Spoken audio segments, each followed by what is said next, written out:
स्वागत है आपका हमारे YouTube चैनल NCERT दर्पण में। तो हम इस वीडियो में बात कर रहे हैं क्लास 10 के साइंस की, जिसमें हमारा चैप्टर फर्स्ट चल रहा है। चैप्टर फर्स्ट में हमने अभी तक के वीडियो में देख लिया कि पिछले वीडियो में देखा कि हमने रासायनिक अभिक्रिया को कैसे संतुलित करते हैं, अभिक्रिया संतुलन देख लिया या समीकरण संतुलन पिछले वीडियो में देख लिया है। अब हम अगले वीडियो में देखेंगे कि समीकरण के क्या प्रकार होते हैं, रासायनिक अभिक्रिया के प्रकार क्या है। तो वीडियो को शुरू करने से पहले अगर आप वीडियो के चैनल पर नए हैं तो चैनल को सब्सक्राइब कीजिए, वीडियो को लाइक कीजिए, अपने दोस्तों को शेयर कीजिए और प्लीज़ कमेंट कीजिए। तो चलते हैं, शुरू करते हैं अपने वीडियो। तो वीडियो को शुरू करने से पहले हम बात करते हैं आज के अपने जोक्स की। तो आज कौन सा जोक्स है, क्योंकि हंसना भी ज़रूरी है। पढ़ाई के साथ साथ अगर हम हंसते हंसते पढ़ाई को ग्रहण करेंगे तो ज़्यादा समझ में आएगी, और अपने स्वास्थ्य के लिए भी हंसना ज़रूरी है। तो क्या है कि जोक्स मैं लेकर आता हूँ आपके लिए। तो देखते हैं आज का जोक्स क्या जोक्स है। जोक्स वही अपने टीचर स्टूडेंट वाले, अपने फील्ड से रिलेटेड ही। तो देखते हैं। टीचर बोल रहा है, टीचर इरादे बुलंद होने चाहिए, पत्थर से भी पानी निकाला जा सकता है। सही बात है। मोटिवेशन, टीचर मोटिवेशन दे रही है बच्चों को कि इरादे मजबूत होने चाहिए, पत्थर से भी पानी निकल सकता है। तो फिर होता ही है क्लास में, हर क्लास में एक बंदा होता है पप्पू जैसा, हाजिर जवाब, नटखट बदमाश। तो पप्पू क्या बोलता है, मैं तो लोहे से भी पानी निकाल सकता हूँ। टीचर, मैं तो लोहे से पानी। टीचर बोलती है, कैसे निकाल सकते हो तुम? पप्पू, हेडपंप से। मस्त जोक मारा रे, ये हंस रे हलकट हंस।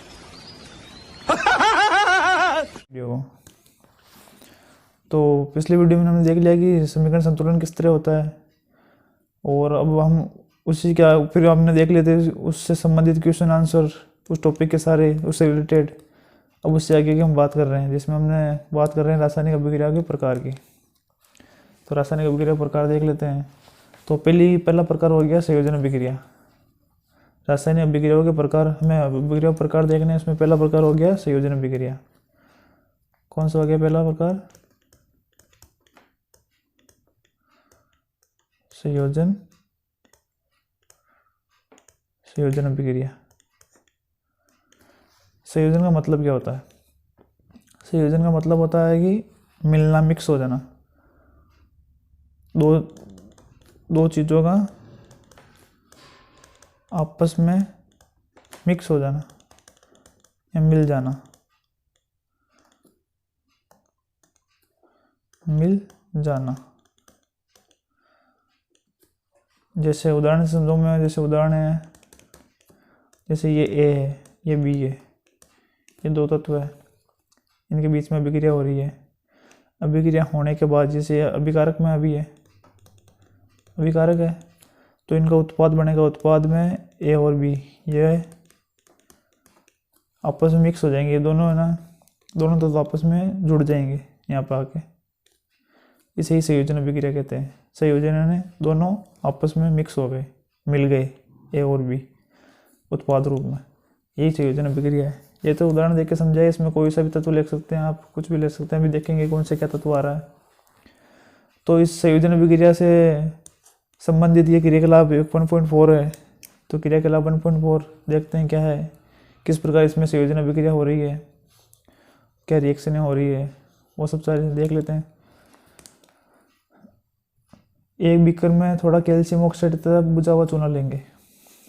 कैल्शियम ऑक्साइड, बुझा हुआ चूना।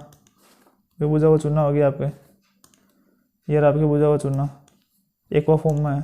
ये हो गया आपका बुझा हुआ चूना, सॉरी यहाँ पर दो, ये हो गया बुझा हुआ चूना। ये लेंगे, ये बीकर हो गया। इसमें क्या करेंगे, अब ये बीकर में थोड़ा थोड़ा ले लिया, ये बीकर में ले लिया, कैल्शियम ऑक्साइड ले लिया।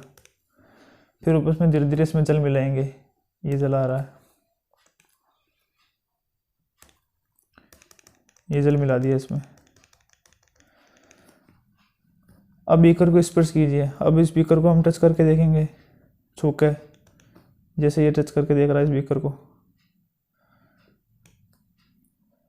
टच करके क्या देखना है कि बिक्रिया हो रही है अंदर, तो क्या ये गर्म हो रहा है नहीं हो रहा है, ताप में परिवर्तन क्या हो रहा है नहीं हो रहा है, कितना ताप बढ़ रहा है कितना घट रहा है वो देखना है।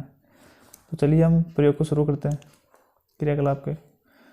तो इसमें क्या दे रखा है कि कैल्शियम ऑक्साइड जल के साथ तीव्रता से बिक्रिया करके बुझे हुए चूने यानी कैल्शियम हाइड्रोक्साइड का निर्माण करके अधिक मात्रा में उसको उत्पन्न करता है। मतलब क्या कर रहा है कि अगर बिना बुझा हुआ चूना CaO को हम जल में डालेंगे या इसके ऊपर जल डालेंगे तो एकदम से ये रिएक्शन करेगा हाथों हाथ ही, यानी तीव्रता से, बड़ी फास्ट तरीके से, फास्टली ये रिएक्शन करेगा। रिएक्शन करने के बाद ये बिना बुझा हुआ चूना था, फिर ये बुझ जाएगा तो हो जाएगा बुझा हुआ चूना बन जाएगा। और बोल रहा है कि अधिक मात्रा में उष्मा उत्पन्न करेगा, और ये उष्मा उत्पन्न करेगा मतलब उष्मा निकालेगा। यह हमें उत्पाद रूप में प्राप्त होगा, उत्पाद रूप में। अब देखते हैं कैसे क्या प्राप्त होगा उत्पाद रूप में, वो भी देख लेते हैं। तो हमने पिछली वीडियो में देखा हुआ है कि रासायनिक सूत्रों में जो पढ़ा था, तो कौन सा बुझा हुआ चूने का रासायनिक सूत्र है, बिना बुझे हुए का रासायनिक सूत्र क्या है, जल का सूत्र क्या है, सब देख लिए थे। तो देखते हैं, यह हो गया हमारा बिना बुझा हुआ चूना। इसका मतलब हमने पिछली वीडियो में देख लिया कि ये रासायनिक सांकेतिक है। ये संकेत क्या दर्शाते हैं, इसका मतलब हो गया सॉलिड फॉर्म मतलब ये ठोस में है। CaO मतलब ठोस की तरह होता है, चूना एकदम ठोस होता है ये। प्लस हो गया H2O, जल लिक्विड है, लिक्विड फॉर्म में लिक्विड गैल आ गया। ये होगी दोनों के बीच में अभिक्रिया। भाई हमने बीकर में ये डाल लिया कि बिना बुझा हुआ चूना, उसके ऊपर दे जल डाल दिया। अब तो क्या रिएक्शन हुई, तो बिना बुझे हुए चूना को डाला था तो चूना बुझ गया। बुझे हुए चूना का सूत्र क्या होता है, CaOH2। ये हो गया बुझा हुआ चूना। ये AQ फॉर्म को मैंने पढ़ा था कि इसका मतलब होता है एक्वा यानी जल में मिल गया है, जल का विलयन हो गया। हमने बात की थी, एक्वा का मतलब होता है विलयन, हिंदी में से विलयन कहते हैं। और विलयन किसे कहते हैं, जिसमें कम से कम दो तत्व मिले हो, घुले हो, घुलनशील होने चाहिए, घुले हुए हो, घुलनशील हो। उस घुलनशील जल को हम विलयन कहते हैं। उसके अंदर कम से कम दो तत्व या पदार्थ घुले हुए होने चाहिए। तो इसमें घुला हुआ एक तो जल तो है ही है, और कैल्शियम ही है। ये बिना बुझा हुआ चूना और घुल गया उसके अंदर, तो ये विलयन हो गया, इसे एक्वा कर दिया। प्लस में उष्मा उत्पन्न लिखा हुआ ना कि उष्मा अधिक मात्रा में उष्मा उत्पन्न होती है, तो इसमें ये उत्पन्न होगी उष्मा।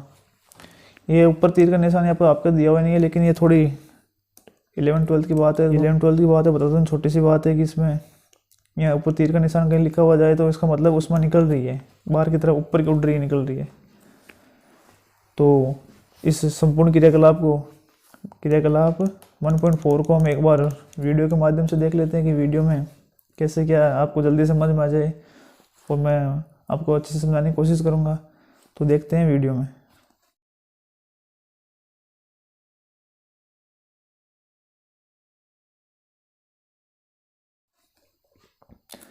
जैसा कि आपने वीडियो में देखा कि कैसे जैसे ही बिना बुझा हुए चूने को हमने डाला, ऊपर जल डालते ही कैसे वो एकदम वो उबलने की तरह दिखने लग गया। उबलने का मतलब है कि उसमें उष्मा उत्पन्न हुई, हाथों हाथ फास्टली यानी तीव्रता से उसने रिएक्शन करते ही उष्मा उत्पन्न होने लगी।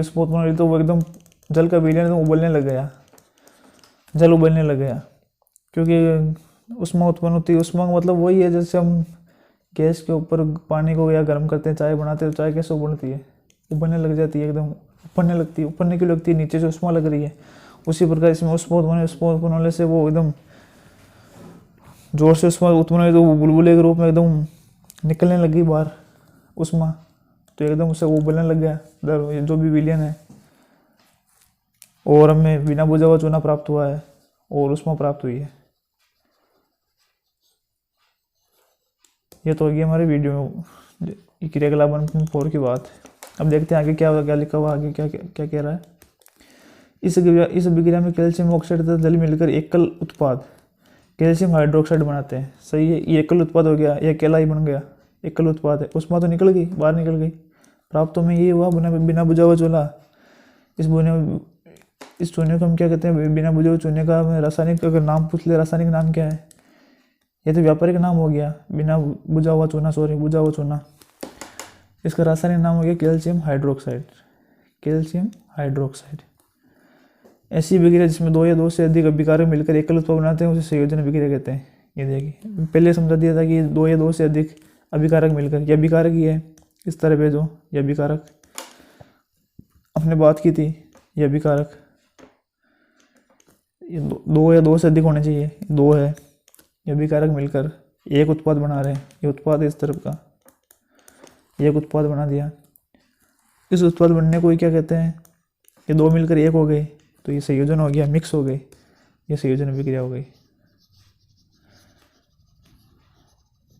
तो संयोजन अभिक्रिया पूछ ले, उदाहरण सहित पूछ ले, तो ये संयोजन अभिक्रिया तो पहले ये परिभाषा लिख देनी है, या 2 या 2 से अधिक अभिकारक मिलकर एक उत्पाद बनाते हैं।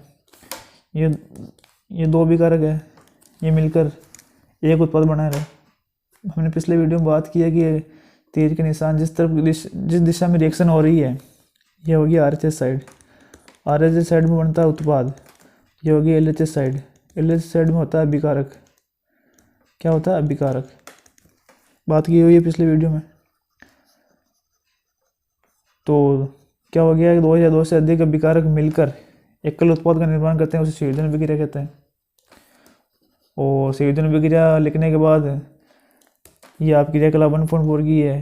रासायनिक अभिक्रिया का उदाहरण में हम बता सकते हैं, दर्शा सकते हैं कि हमारा क्या ये एग्जाम्पल था। तो ये क्वेश्चन बन सकता है। अब हम दूसरी बात करते हैं, क्या लिखा हुआ है, क्या आप जानते हैं? हाँ, तो भाई क्या जानते हैं देख लेते हैं, हमने क्या सीखा है, क्या बता रहे हैं, क्या कहने की कोशिश कर रहे हैं। ऊपर की अभिक्रिया में निर्मित बुझे हुए चूने के विलयन का उपयोग दीवारों की सफेदी करने के लिए किया जाता है। सही बात है। आपने देखा होगा कि कहीं पर ये जो मकान का काम चल रहा होता है, बन रहा होता है, तो आपने देखा होगा कि चूने के अंदर जो ही पानी मिलाते हैं, पहले वो चूनों को इस तरह से पहले फैला देते हैं, पहले वो चूने के पहले इस तरह से, पहले तो इस तरह से वो ढेर लगा देते हैं, फिर इसको इस तरह से फैलाते हैं, फिर बीच में पानी डालते हैं, इसके बीच में पानी डालते हैं, देखा होगा आपने। पानी डालने के बाद में ये बुलबुले देने लग जाता है, वाष्प निकलने लग जाती है इसमें से, और एकदम उबलने जैसे लगने लग जाता है। बिना बुझा हुआ चूना होता ही है, बिना बुझा हुआ चूना। घरों में हम काम में लेते हैं, घर बनाते हैं, तब देखा होगा आपने शायद, बिना बुझा चूना। पानी डालते हैं, जो भी पानी डालते हैं, थोड़ी देर में ये रिएक्शन करने लग जाता है, फिर इसमें से उष्मा निकलने लगती है, पता होगा आपको। इसमें फिर हम कोई हाथ वाथ डाल लेते हैं, या फिर कोई शरीर का लग जाए तो वो जल जाता है। वही रिएक्शन है यहाँ पर। कभी देखना आपको मौका मिले तो, और वीडियो में आपने वैसे देख ही लिया है। तो बोल रहा है कि कैल्शियम हाइड्रोक्साइड वायु में उपस्थित कार्बन डाइऑक्साइड के साथ धीमी गति से अभिक्रिया करके दीवारों पर कैल्शियम कार्बोनेट की पतली परत बना देता है। तो ये चूने का विलयन है, इसको उपयोग दीवारों की सफेदी करने के लिए करते हैं। हम जैसे अपने आम भाषा में बोलते हैं कली बोलते हैं, कली को ऐसे लिखते हैं, वो कड़ी, ये 2 ऐसे लिए हो गया, ऐसे ऐसे ऐसे ऐसे, एक कड़ी हो गया। कड़ी करते हैं ना, वो पहले करते थे, आजकल तो वो भी और कम हो गया। ये पहले करते थे, गाँव में ज़्यादा करते हैं। तो इसमें क्या होता है, कैल्शियम हाइड्रोक्साइड वायु में उपस्थित कार्बन डाइऑक्साइड से कैल्शियम हाइड्रोक्साइड, ये कैल्शियम हाइड्रोक्साइड ये रहा, यानी कि बुझा हुआ चूना, किसके साथ? कार्बन डाइऑक्साइड के साथ।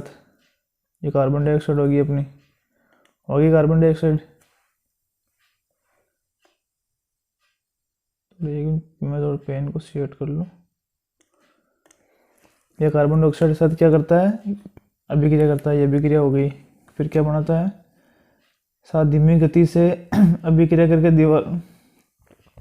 दीवार पर कैल्शियम कार्बोनेट की पतली परत बना देता है, कैल्शियम कार्बोनेट की, CaCO3। ये हो गया कैल्शियम कार्बोनेट की एक परत बना देता है। सफ़ेदी करने के 2-3 बाद कैल्शियम कार्बोनेट का निर्माण होता है। अच्छा, सफ़ेदी करेंगे उसके बाद में 2-3 दिन बाद में, मतलब कि आपने देखा होगा कि हम कली करते हैं। आजकल तो हो गई बंद, पहले करते थे। कभी कभी कोई करता भी है। उसको करने के बाद पहले तो वो ऐसे लगता है जैसे पानी जैसे पोत दिया है, पानी से उसको मतलब कलर कर दिया है। फिर 1 या 2 दिन बाद में एकदम एक अच्छा सा एकदम चमकदार सफ़ेद कलर निकलता है दीवार पे के करने के बाद में, एकदम सफ़ेदी तकड़ी हो जाती है। वही CaCO3 है। उसको क्या है, रिएक्शन करने में टाइम लगता है। तो हो गया यहाँ पर सफ़ेदी करने के 2-3 दिन बाद में कैल्शियम कार्बोनेट का निर्माण होता है। इससे दीवार पर चमक आ जाती है। रोचक बात यह है कि संगमरमर का रासायनिक सूत्र भी CaCO3 है। तो हमने देखा था कि संगमरमर का भी रासायनिक सूत्र CaCO3 पिछली वीडियो में देख लिए, बात हो गई हमारी, कर लिए। तो यही CaCO3 होता है। पहले उन घरों में करते थे ज़्यादा जहाँ पर वो गोबर से पहले दीवारें को तो वो नीपते थे, बनाते थे, या फिर चूने का मकान होता था उस पर CaCO3 या ये कैल्शियम कार्बोनेट के ऊपर चढ़ाते थे, मतलब कि वो चूने की कली करते थे।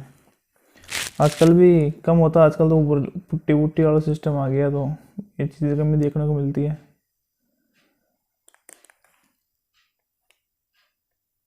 ये हो गया आपका CaCO3। तो CaCO3 बन गया यहाँ पे। उसके बाद में क्या है, H2O, ये जल भी आ गया, कार्बोनेट भी आ गया, ये हो गया जल। तो अपन को ये CaCO3 प्राप्त होता था। ये कौन सी अभिक्रिया हो गई है, ये भी उसी अभिक्रिया का भाग हो गया, संयोजन अभिक्रिया का भाग हो गया। ये उदाहरण है संयोजन अभिक्रिया का ये। और ये इसने CaCO3 बना दिया। अब CaCO3 कैसे बना, ये C का एक अणु आ गया, एक अणु आ गया, Ca का एक अणु आ गए, सॉरी एक परमाणु। ये पर अब देखते हैं हम अभिक्रिया संतुलन, कैसे अभिक्रिया संतुलन हो रही है।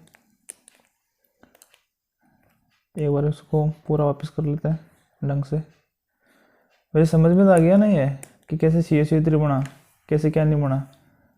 देखिए यहाँ पर ये चीज़ देख रहे हैं कि कैल्शियम हाइड्रोक्साइड वायु में उपस्थित कार्बन डाइऑक्साइड के साथ धीमी गति से अभिक्रिया करके दीवार पर कैल्शियम कार्बोनेट की पतली परत बना देता है। ये पतली परत बनती है, करते हैं तब हल्की हल्की दूधिया रंग की होती है, मतलब दूधिया रंग से भी कम, एकदम पानी जैसे लगता है, पानी पोत दिया जैसे, ये पानी दीवार पर लगा दिया है। लेकिन 2-3 दिन बाद में वो कैल्शियम कार्बोनेट का निर्माण होता है कि 2-3 दिन बाद में अभिक्रिया होने धीरे धीरे होती है। होने के बाद में एकदम तगड़ी सफ़ेदी आ जाती है, और घर दीवार जो भी एकदम सफ़ेद चमकदार हो जाती है, मस्त चमक आ जाती है उसमें।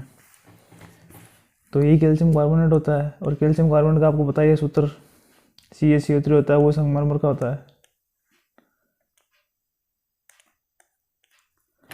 और ये बात समझ में। अब देख लें अभिक्रिया, देख लेते हैं क्या ऐसे, अभिक्रिया ज़रूरी है, मेन इंपॉर्टेंट अभिक्रिया का ये। एग्जाम में आप अभिक्रिया क्या हो गया, अगर ये इतना भी थ्योरी भी नहीं लिखोगे, अभिक्रिया आपको याद है तो ज़्यादा नंबर मिलेंगे।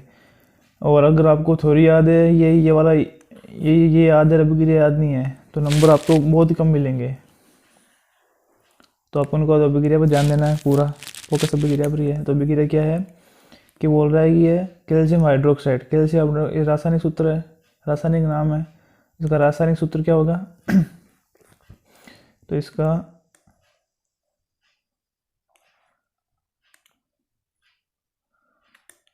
हो गया रासायनिक सूत्र CaOH2, ये हो गया इसका रासायनिक सूत्र, हो गया इसका रासायनिक CaOH2। यही हमने पहले सूत्रों में बात की थी ना, यही है, ये हो गया।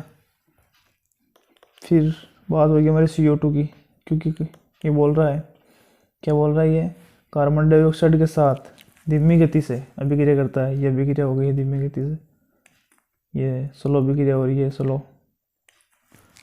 तो क्या बनता है, कैल्शियम कार्बोनेट। अब कैल्शियम कार्बोनेट का क्या फॉर्मूला है, CaCO3, ये CaCO3 हो गया, प्लस में H2O, क्योंकि वो जल भी था, वहाँ पर जल निकला था चढ़ाने के बाद में, ये हो गया। तो अब देख लेते हैं एक बार अभिक्रिया संतुलन है या नहीं है। अभिक्रिया हमने लिख तो दी है, क्या ये संतुलित है नहीं है, इसकी जांच भी कर लेते हैं। तो यहाँ पे C है, एक एक परमाणु है, ये तो चलो सी एस कंप्लीट है। अब देखते हैं ओ एच के कितने हैं। यहाँ पर एच भी 2 है, ओ भी 2 है। इधर देखिए, पहले एच की बात कर लेते हैं, छोड़ो। यहाँ पर एच 2 है, यहाँ इधर एच कितने हैं, इधर भी एच 2 है, इधर भी एच 2 है बराबर। ओ कितने हैं, इधर ओ 2 है, ओ 2, इधर 4 है। ये 2 हो गए और ये 2 हो गए, 4 हो गए। इधर कितने हैं, ये 3, ये 4। चलो वो भी कंप्लीट है। अब CO2 की बात करते हैं। CO2 कितने इधर, कार्बन कितने हैं,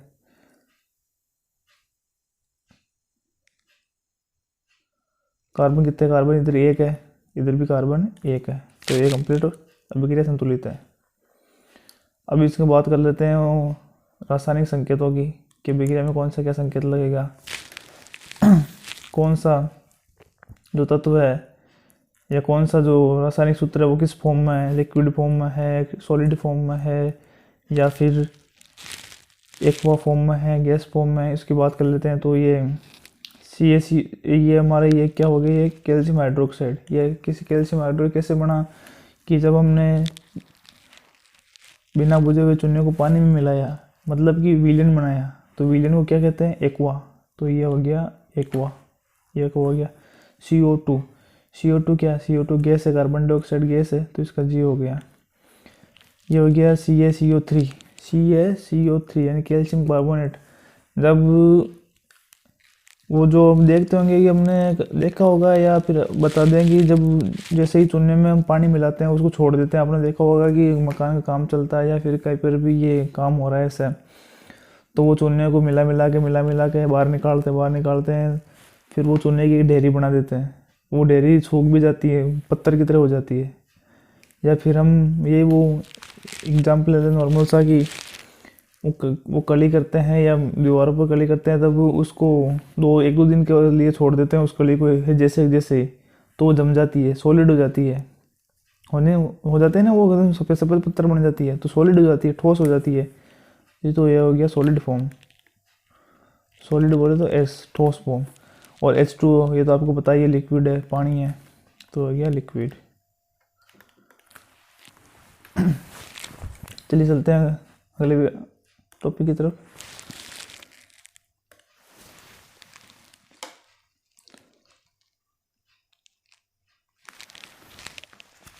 चलिए बात करते हैं। अब करेंगे हम संयोजन अभिक्रिया के कुछ उदाहरण की, और कौन कौन से संयोजन अभिक्रिया के उदाहरण है। ये इंपॉर्टेंट जरूरी है, बहुत इंपॉर्टेंट। एग्जाम में अगर सवाल क्वेश्चन आ जाए कि संयोजन अभिक्रिया के उदाहरण लिखिए या संयोजन अभिक्रिया क्या होती है, तो आप उदाहरण लिखेंगे तो आपको ज़्यादा नंबर मिलेंगे और मार्क्स कटने की संभावना कम होगी और आपके परसेंटेज बनने के चांसेस ज़्यादा बढ़ जाएंगे। तो देखते हैं। ये हो गया C सॉलिड फॉर्म में, ये हो गया O2 गैस फॉर्म में। एक बात और, अगर किसी भी तत्व के आगे 2 लगा हुआ है, 2N2 H2, ये 2 लगने के बाद वो गैस बन जाती है, वो गैस फॉर्म में आ जाती है, समझ गए ना। तो ये गैस फॉर्म में आ गई, कहीं भी लिखा हुआ जैसे O2 है तो गैस है, हो गया। इसने रिएक्शन की और क्या बनाया, CO2। ये CO2 क्या है, गैस है। सभी जानते हैं कार्बन डाइऑक्साइड गैस होती है, गैस होंगी। अब ये हो गया अभिकारक, या इसे अभिकर्मक भी कहते हैं। ये हो गया उत्पाद। अब देखते हैं ये संयोजन अभिक्रिया कैसे हैं। संयोजन अभिक्रिया की परिभाषा क्या थी, जब 2 या 2 से अधिक अलग अलग, ये हो गया अलग अलग। देखिए यहाँ पर परिभाषा लिखी हुई है, कहाँ गई, ये रही।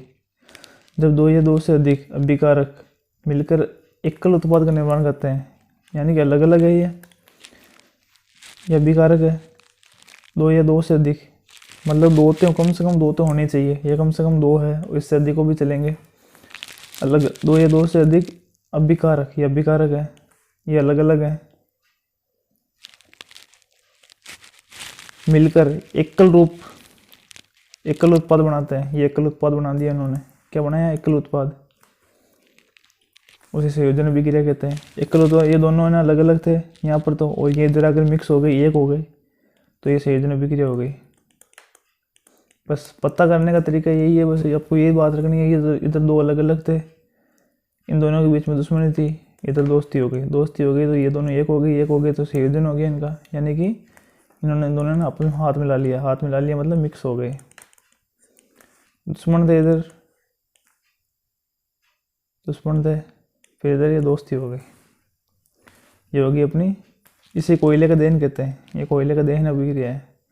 कोयले को हम जलाएंगे ना तो CO2 गैस निकलती है, कोयले को जलाने पर निकलती है ना, काला काला धुआं, वो CO2 गैस है।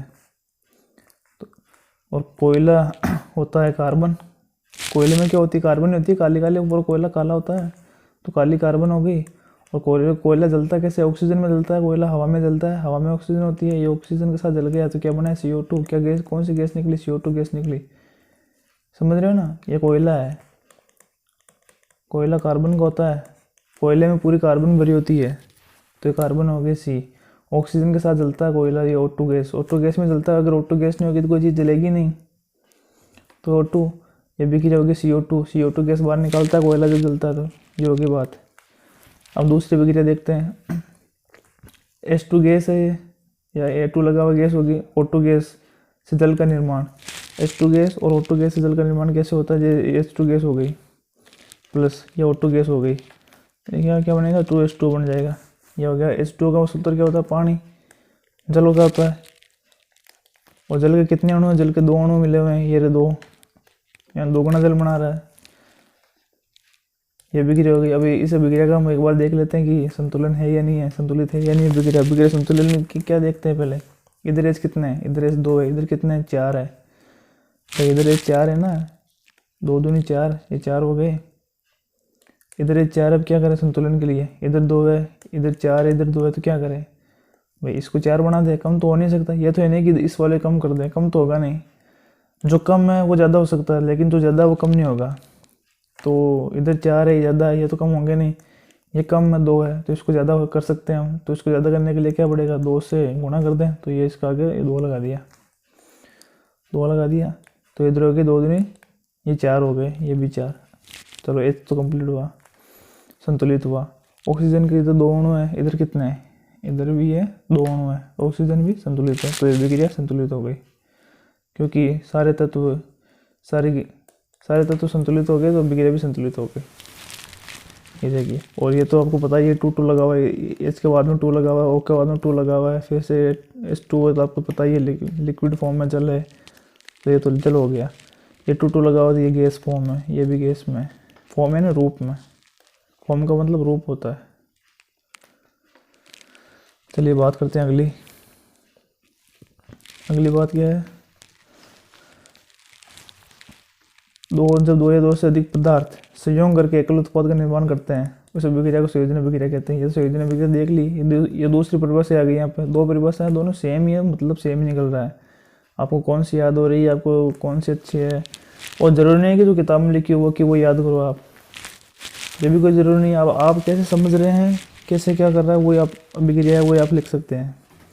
अब क्रिया के खिलाफ 1.4 हमने 1.4 हमने देखा था, क्या देखा था उसमें कि वो बिना बुझा हुए चूने को हम जब उसके ऊपर जल डालते हैं तो वो चूना बुझ जाता है, बुझा हुआ चूना बन जाता है, और उष्मा निकलती है, तो उष्मा निकलती है, उसमें उष्मा निकल रही है, उष्मा निकल रही है ना उसमें,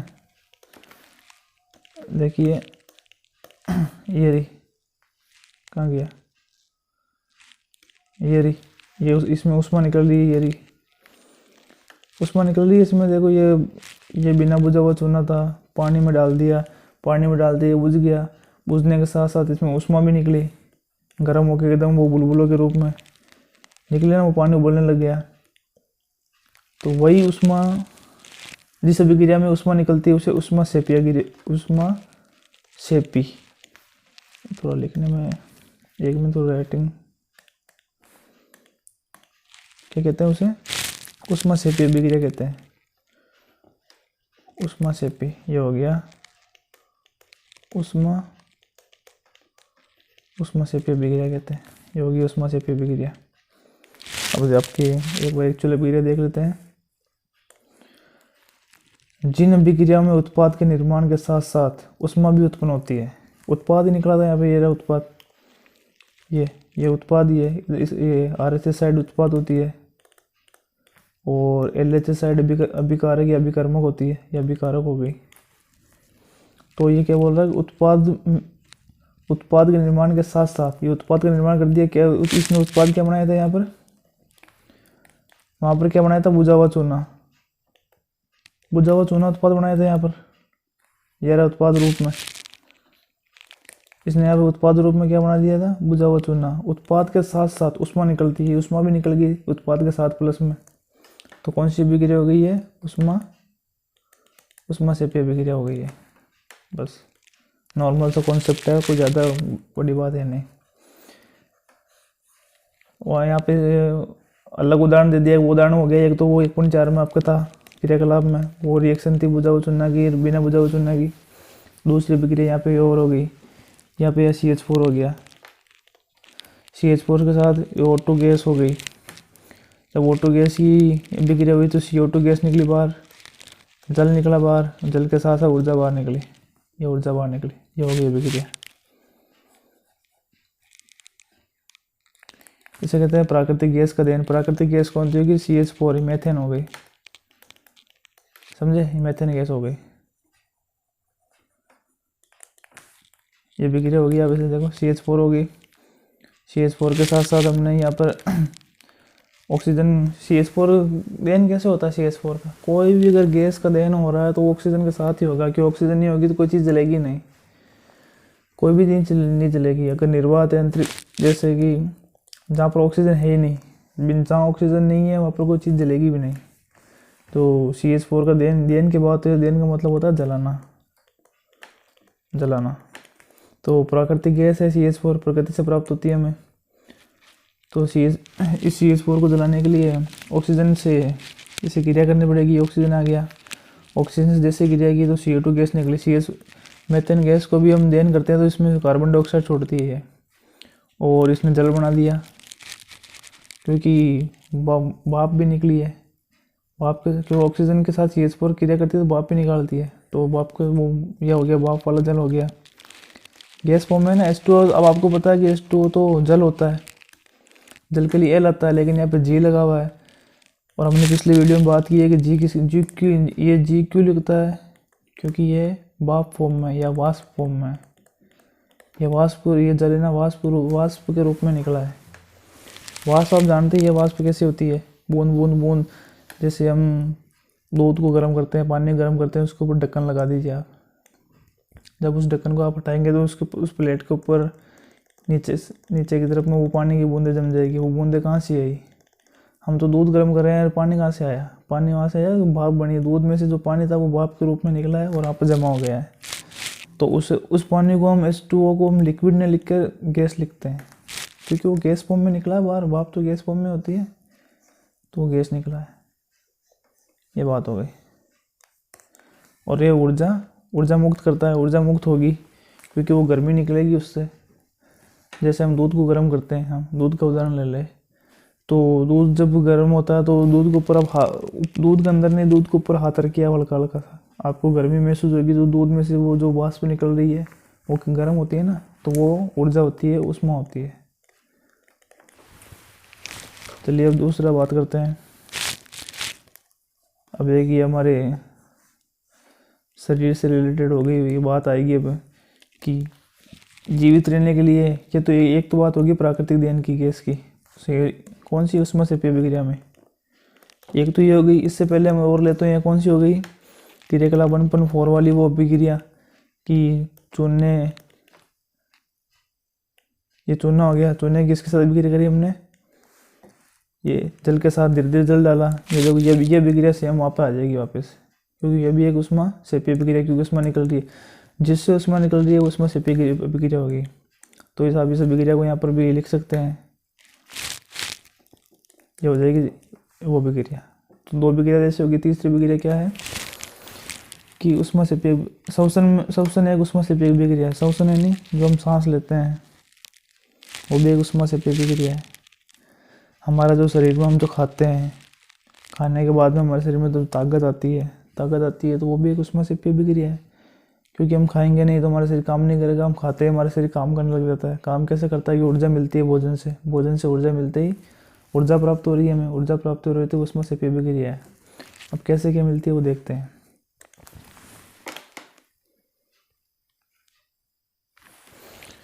देखिए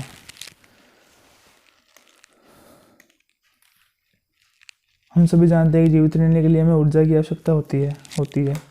ये ऊर्जा हमें भोजन से प्राप्त होती है। सही बात है, हम भोजन करेंगे तो ऊर्जा प्राप्त होगी। पाचन क्रिया के समय खाद्य पदार्थ छोटे छोटे टुकड़ों में टूट जाते हैं। जब हम भोजन करते हैं तो भोजन शरीर के अंदर पचता है तो भोजन छोटे छोटे टुकड़ों में टूट जाता है, बिल्कुल ही हाँ बारीक बारीक टुकड़ों में टूट जाएगा वो। जैसे हम चावल, आलू, ब्रेड में इसमें कार्बोहाइड्रेट होता है, ये भी एक पोषक तत्व है। कार्बोहाइड्रेट पोषक तत्व है, जैसे प्रोटीन होता है, विटामिन होता है, जैसे कार्बोहाइड्रेट एक पोषक तत्व है, भोजन में होता है ये। इन कार्बोहाइड्रेट के टूटने से ग्लूकोज प्राप्त होता है। जब ये भोजन छोटे छोटे टुकड़ों में टूट जाएगा ना, पहले तो क्या हो रहा है देखो, भोजन छोटे छोटे टुकड़ों में टूट जाएगा। पहले क्या होता है देखो, पहले हमने क्या भोजन छोटे छोटे टुकड़े जैसे देखो क्या हो रहा है देखो, ये हमने भोजन खाया, जब भी गिरा ये छोटे छोटे टुकड़ों में टूट गया। क्या हो रहा है यहाँ पर, एक बड़ी चीज़ छोटे टुकड़ों में टूट रही है।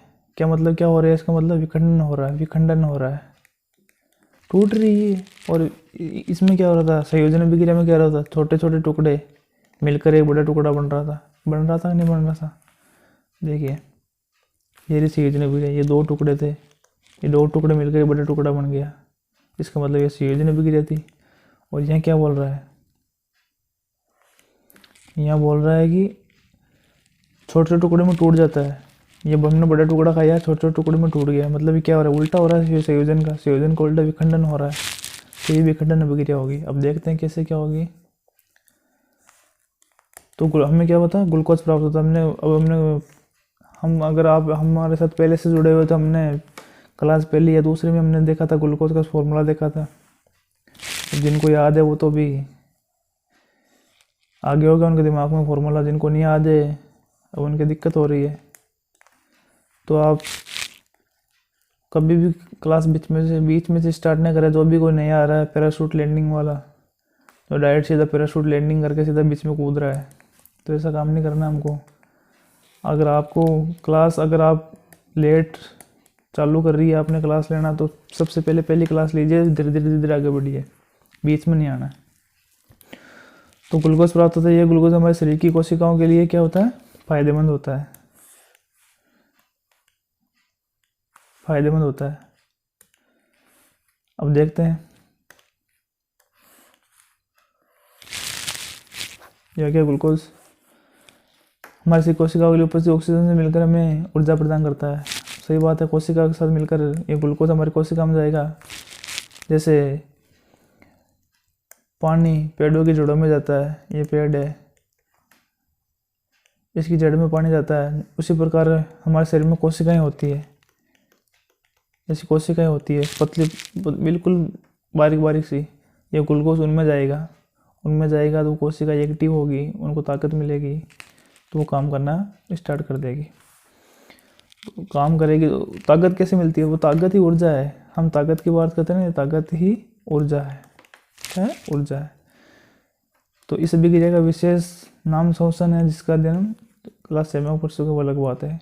इसका नाम ही क्या है, श्वसन अभिक्रिया। अगर आपको बोल दे एग्जाम आ जाए श्वसन अभिक्रिया लिखी है, तो आपको ये अभिक्रिया लिखनी है। अब ग्लूकोज का सूत्र मैंने बताया था, एक बार वापस देख लीजिए। अब ग्लूकोज का क्या सूत्र है, C6H12O6, यह है ग्लूकोज का सूत्र, रासायनिक सूत्र। हो गया ग्लूकोज का रासायनिक सूत्र। चलिए बात करते हैं इसकी। ये हो गया ग्लूकोज का रासायनिक सूत्र।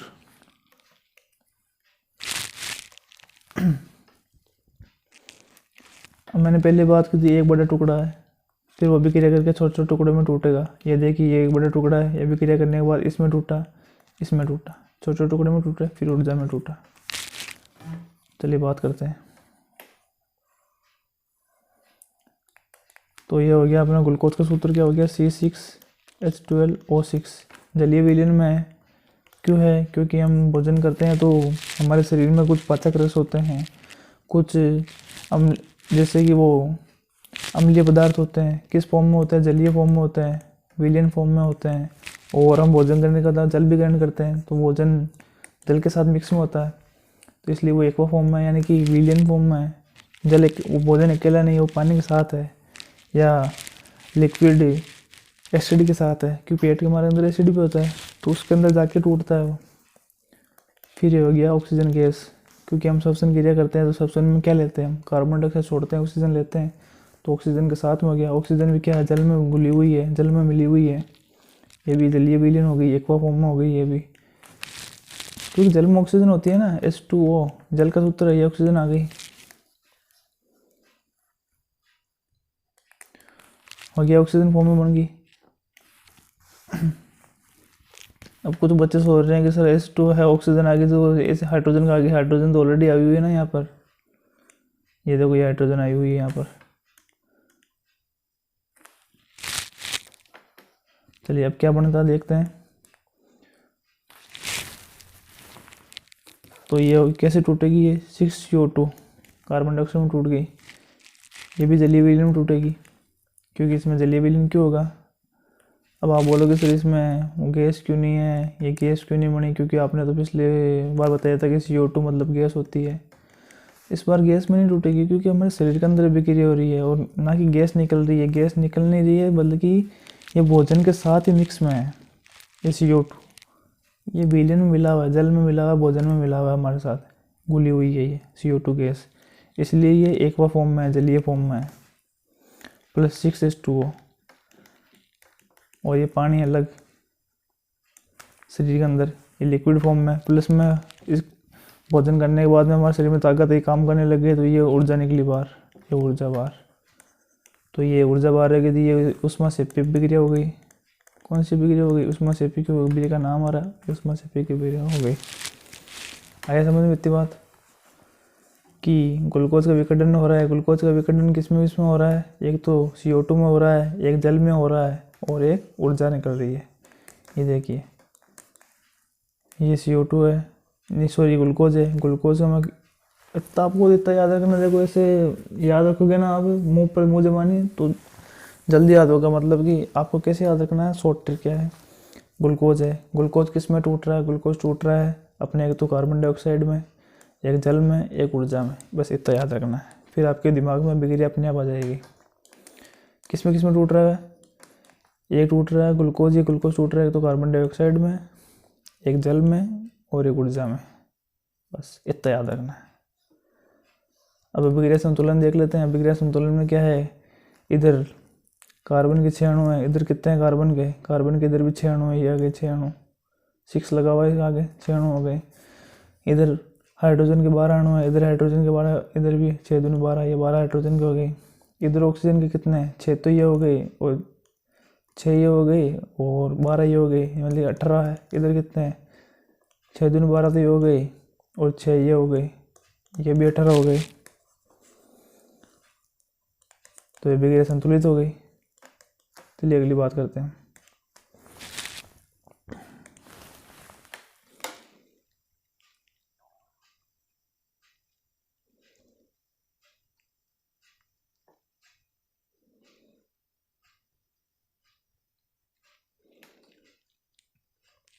अगली बात ये साग सब्जियों की बात आ गई अगली, ये सागवाद की बात कर रहा है, तो इसमें देख लेते हैं क्या कह रहा है ये।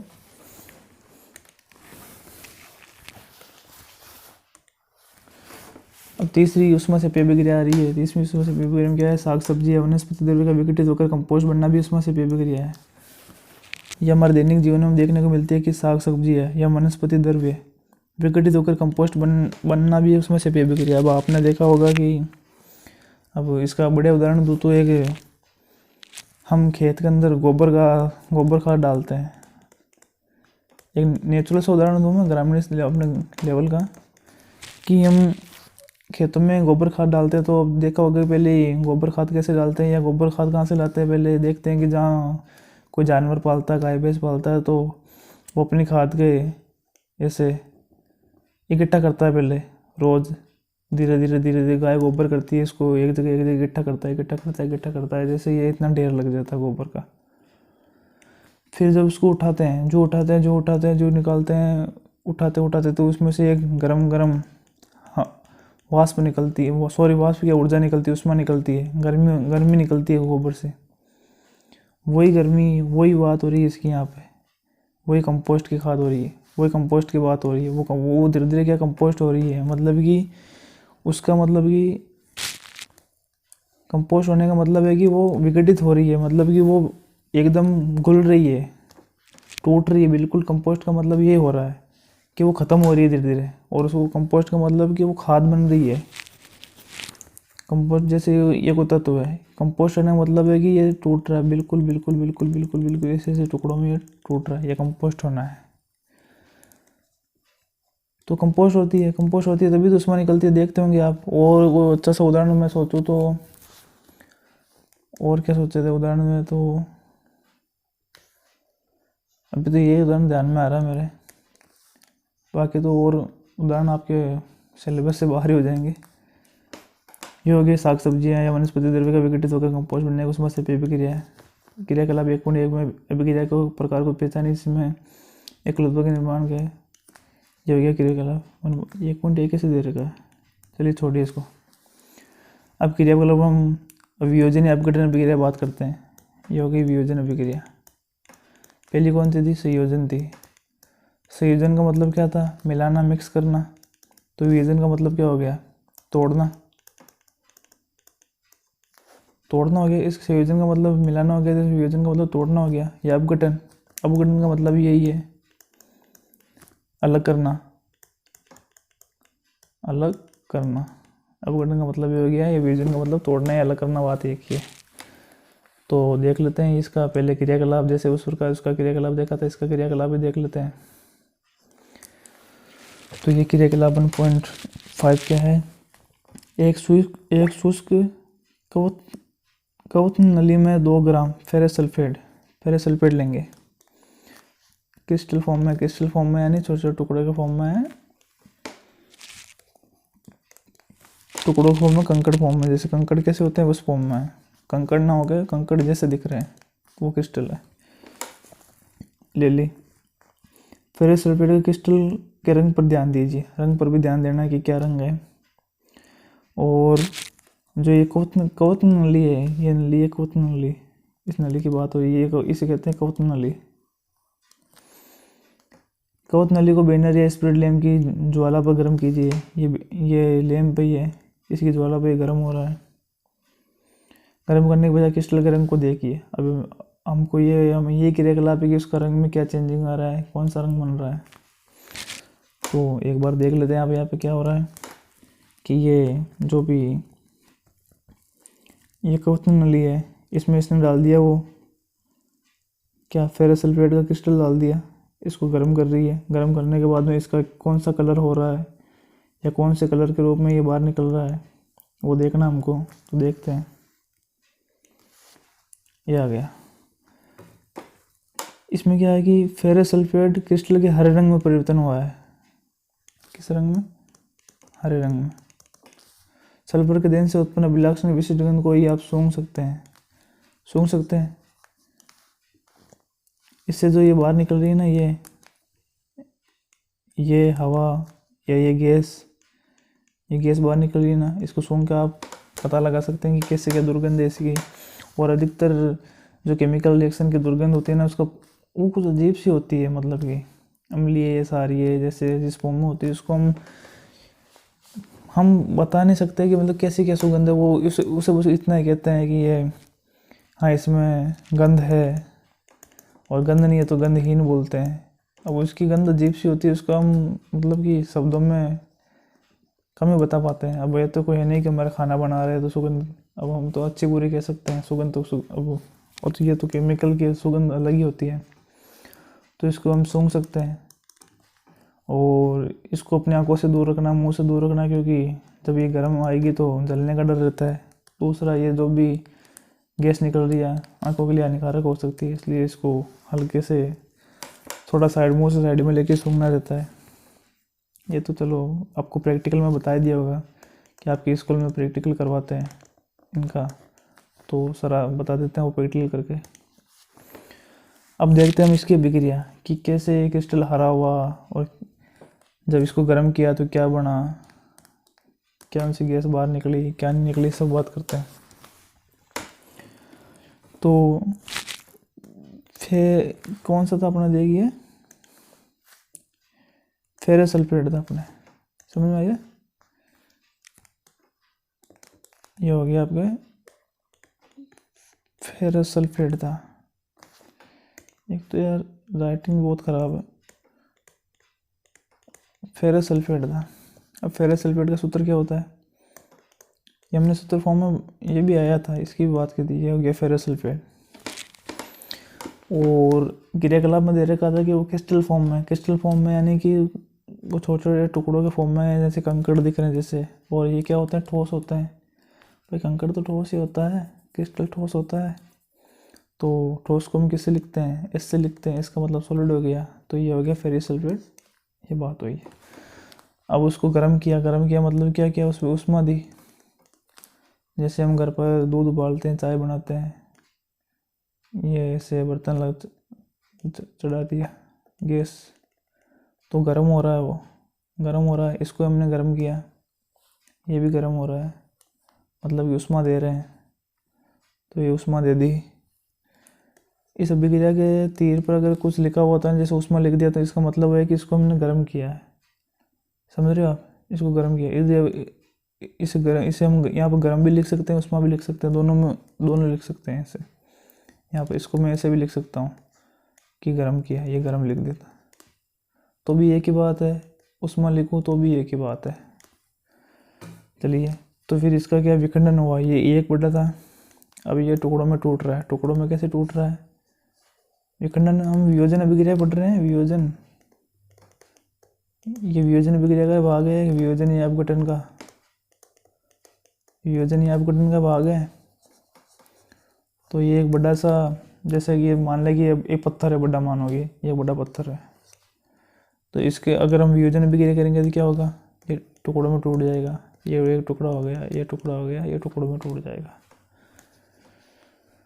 तो FeSO4 ये फेरस सल्फेट हो गया, इसको गर्म किया तो क्या बना, ये Fe2O3 सॉलिड फॉर्म आ गई।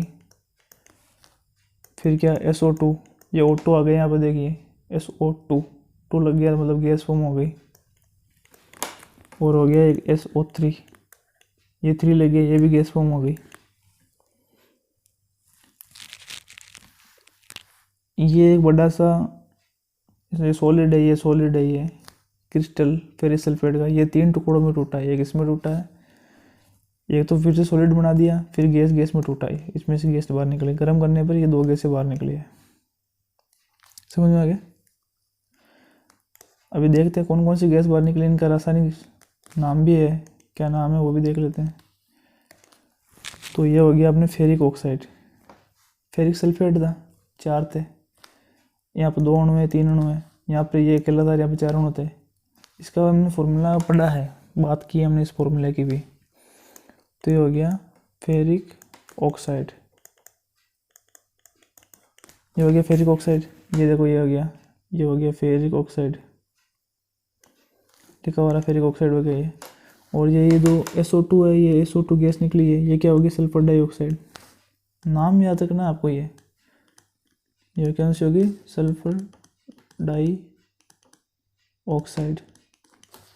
फिर ये SO3 गैस भी निकली है, SO3 क्या होगी, सल्फर ट्राइऑक्साइड। मैंने आपको ये तो पहले वीडियो में बताई है कि जब 2 लगाओ तो डाई कहते हैं, 3 लगा ट्राई, 4 लगा तो टेट्रा, ऐसे बोलते हैं।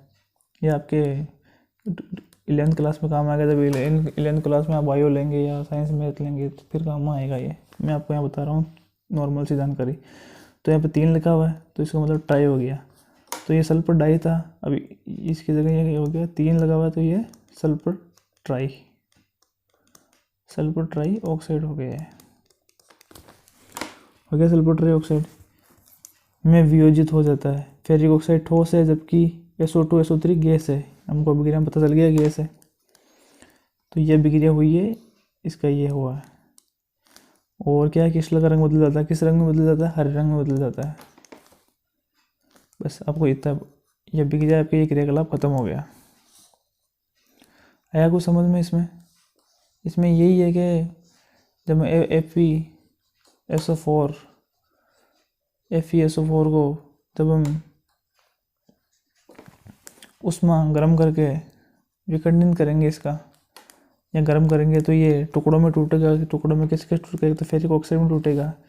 फेरिक ऑक्साइड का फॉर्मूला हो गया Fe2O3, ये फेरिक ऑक्साइड में टूटेगा। फिर ये गैस में टूटेगा।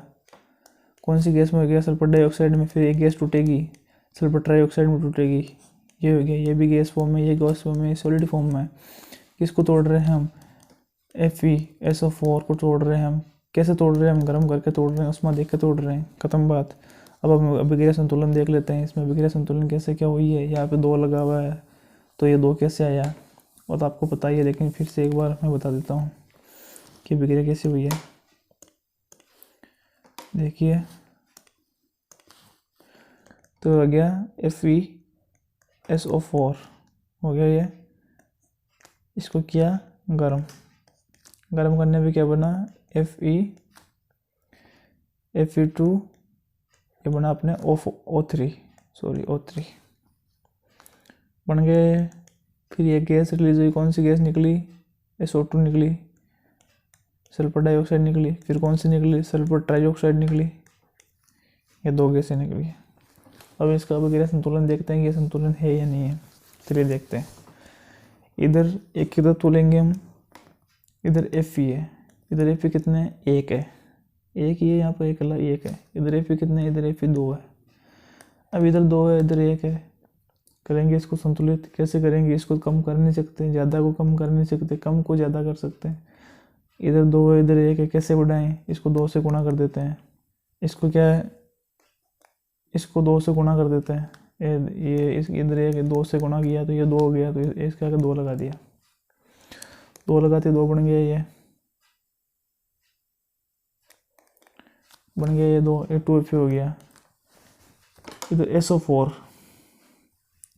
देखिए यहाँ पे गलती होती है। मैंने पहले भी आपको एक बार बताई थी कि जो भी अलग अलग तत्व है वो उसका कैपिटल में लिखना। देखो ये से लग रहा है ये साथ में ही है, जबकि ये अलग अलग है। ये देखिए,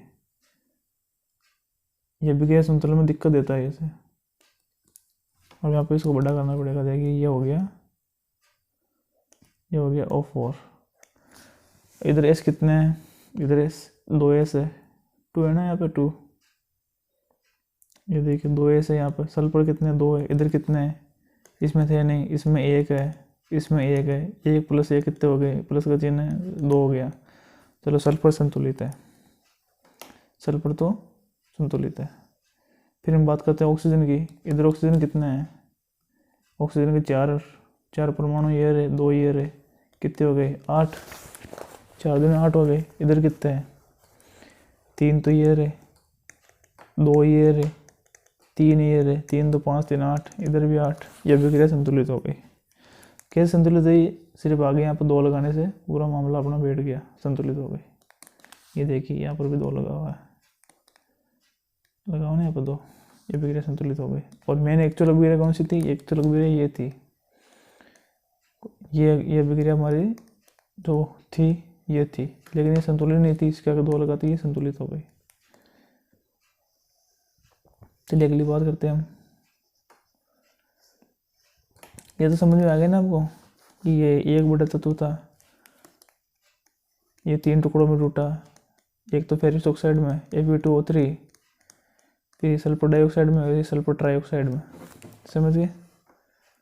कौन टूटा था? Ferrous sulphate. फेरस सल्फेट का क्या फॉर्मूला होता है? FeSO4। अगर आपको फॉर्मूला याद होगा तो आप आराम से रिएक्शन कर लोगे। अब आपको क्या करना पड़ेगा? जैसे फेरस सल्फेट है, कितने टुकड़ों में टूटा? 3 टुकड़ों में टूटा। 3 टुकड़े कौन कौन से थे? एक तो फेरिक ऑक्साइड। फेरिक ऑक्साइड का फॉर्मूला क्या होता है? Fe2O3। ये फेरिक ऑक्साइड हो गया।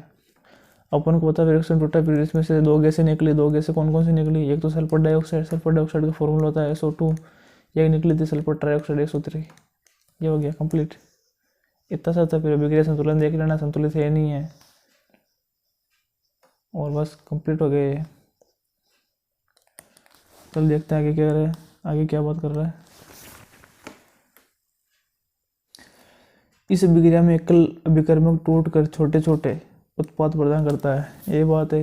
ये अभिकर्मक कहो या अभिकारक कहो एक ही बात है। ये उत्पाद हो गया। मैंने कहा था ये बड़ा सा एक तत्व है जो टुकड़ों में टूट रहा है, इसे वियोजन अभिक्रिया या पीड़न अभिक्रिया कहते हैं। तो यहाँ पे लिखा हुआ है कि एकल अभिकर्मक ये अकेला है, ये एकल का मतलब अकेला, ये अकेला टूट कर छोटे छोटे उत्पाद बना रहा है, ये उत्पाद है। ये एक वियोजन अभिक्रिया है। कौन सी अभिक्रिया है? वियोजन अभिक्रिया है। संयोजन अभिक्रिया में क्या होता था कि छोटे छोटे तो ये तत्व मिल गए, ये अभिकर्मक मिल गए उत्पाद रूप में एक एकल उत्पाद बनाते हैं।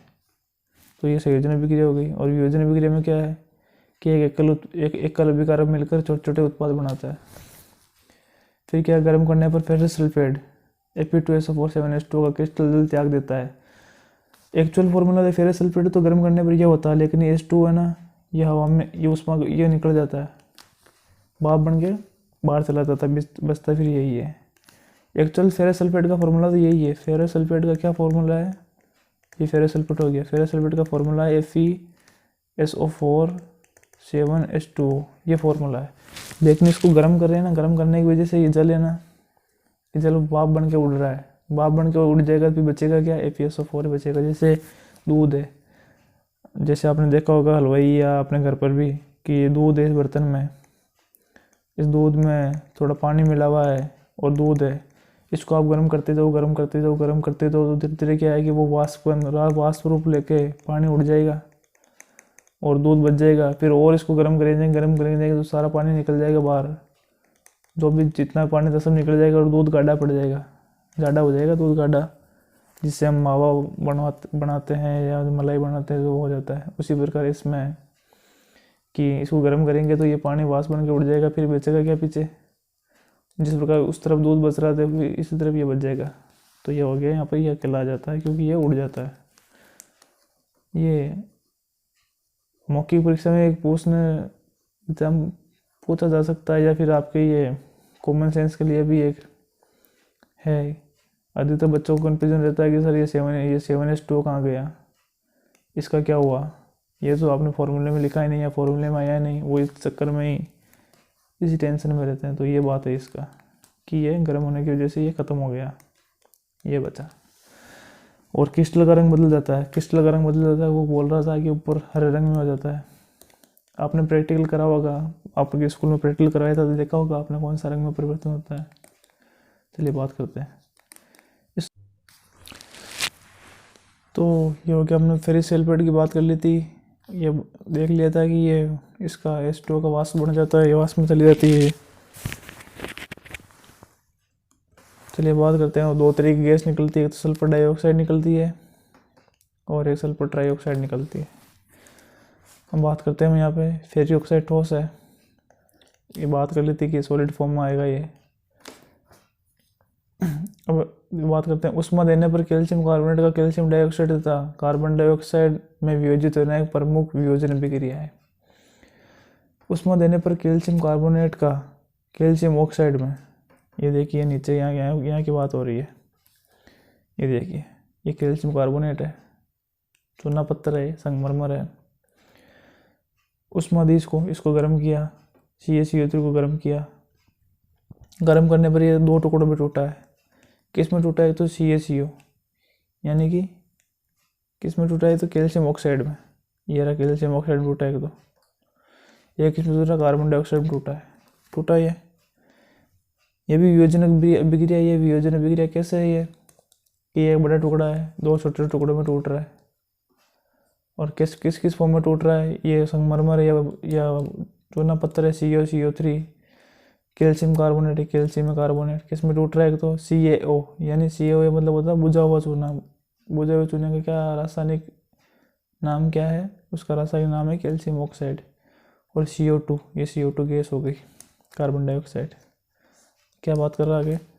जिसका उपयोग विभिन्न उद्योगों में होता है। बात कर ली थी हमने जब हम रासायनिक सूत्र और रासायनिक नाम और सूत्र देख रहे थे, तब हमने बताया था कि CO का फॉर्म ये इसका उपयोग कहाँ होता है। तो दो उपयोग की बात की थी हमने। जितने भी अपने तत्व, जितने भी अपने रासायनिक सूत्र थे, उनके व्यापारिक नाम देखे थे हमने। व्यापारिक नाम दैनिक जीवन में, ऐसे व्यापारिक नाम को हम दैनिक जीवन में बोलने वाला नाम बोलते हैं। इनके उपयोग भी देखे थे कि इनका उपयोग कहाँ कहाँ कैसे कैसे होता है। तो उसके उपयोग हमने बात की थी कि इसका उपयोग उद्योगों में होता है। फिर क्या लिखा हुआ है, कैल्शियम ऑक्साइड को चूना या बिना बुझा हुआ चूना कहते हैं इसको चूना भी कहते हैं और बिना बुझा हुआ चूना एक ही बात है। इसके अनेक उपयोग में से एक उपयोग सीमेंट के निर्माण में होता है। इस चूना का उपयोग सीमेंट निर्माण में होता है। ये इम्पोर्टेंट है। अब आपको एग्जाम में 100 क्वेश्चन आ गया 1 नंबर 2 नंबर का कि कैल्शियम ऑक्साइड के 2 उपयोग बताओ। तो कैल्शियम ऑक्साइड के 2 उपयोग कौन कौन से हो गए? पहला तो हो गया उद्योगों में, दूसरा हो गया सीमेंट निर्माण में। फिर क्या है, उष्मा के द्वारा की गई वियोजन अभिक्रिया को ऊष्मीय वियोजन कहते हैं। उष्मा के द्वारा, देखिए यहाँ पे उष्मा दी जा रही है, यहाँ पे उष्मा दी जा रही है, उष्मा देकर तोड़ रहे हैं, समझ रहे हो? उष्मा देकर कोई चीज़ को तोड़ रहे हैं तो उसमें क्या कहते हैं? ऊष्मीय वियोजन कहते हैं। उसको क्या कहते हैं? ऊष्मीय वियोजन। यानी उष्मा के कारण इसको अलग कर रहे हैं, उष्मा की वजह से ये अलग हो रहा है, उष्मा की वजह से टूट रहा है, इसलिए उसे ऊष्मीय वियोजन कहते हैं। देखिए यहाँ उष्मा दी फिर टूटा, यहाँ उष्मा दी ये फिर टूटा, इसे कहते हैं ऊष्मीय वियोजन। और उष्मा सेपी किसे कहते हैं? उष्मा सेपी किसे कहते हैं? जब संयोजन अभिक्रिया में, किसमें?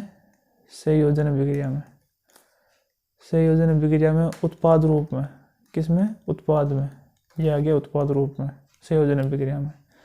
जब उष्मा निकलती है तो वो कौन सी अभिक्रिया होती है? उष्मा सेपी अभिक्रिया होती है संयोजन अभिक्रिया में, समझ गए? तो ये हमने बात कर ली इसकी, यानी वियोजन अभिक्रिया की बात कर ली, वियोजन के अंदर हमने ऊष्मीय वियोजन की बात कर ली। ये हो गया ऊष्मीय वियोजन किसे कहते हैं? कि उष्मा के द्वारा की गई वियोजन अभिक्रिया, मतलब ये उष्मा, ये तत्व इस उष्मा की वजह से टूट रहा है। अगर उष्मा नहीं देंगे तो टूटेगा ही नहीं, समझ रहे हैं ना? ये वही बात है। चलिए अगली बात करते हैं। अगली बात क्या है? अगली बात हो रही है अपने, एक मिनट, ये अगली बात हो रही है हमारे क्रियाकलाप 1.6 की। तो क्रियाकलाप 1.6 को देख लेते हैं। क्रियाकलाप 1.6 में क्या क्या बात हो रही है कि एक क्वेत्न नली, ये हो गया अपने क्वेत्न नली, जिसमें 2 ग्राम क्या हो रही है? 2 ग्राम क्या ले रहे हैं हम? Lead nitrate. इसका फॉर्मूला भी हमने पहले वीडियो में देख लिया था, पहली क्लास में, या दूसरी क्लास में देख लिया था हमने, जब हमने रासायनिक सूत्रों की बात की थी। तो लेड नाइट्रेट का रासायनिक सूत्र हमने पढ़ लिया था। लेड नाइट्रेट का सूत्र में क्या होता है? PbNO3,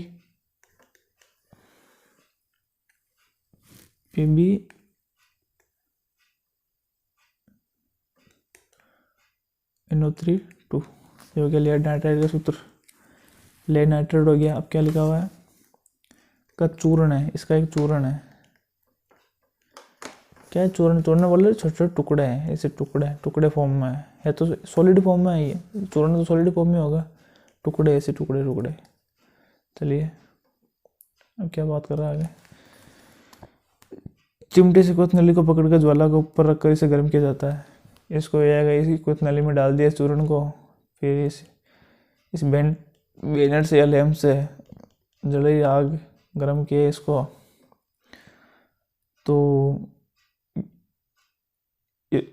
तो इसमें क्या परिवर्तन होता है? इसका परिवर्तन देखना, इसमें क्या हुआ, गर्म करने पर क्या होता है, क्या तापमान होता है, कौन सी गैस निकलती है, क्या बनता है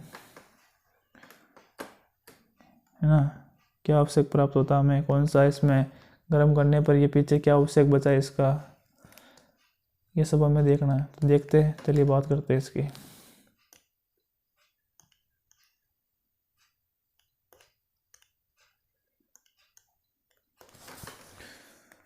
देखते हैं इसको।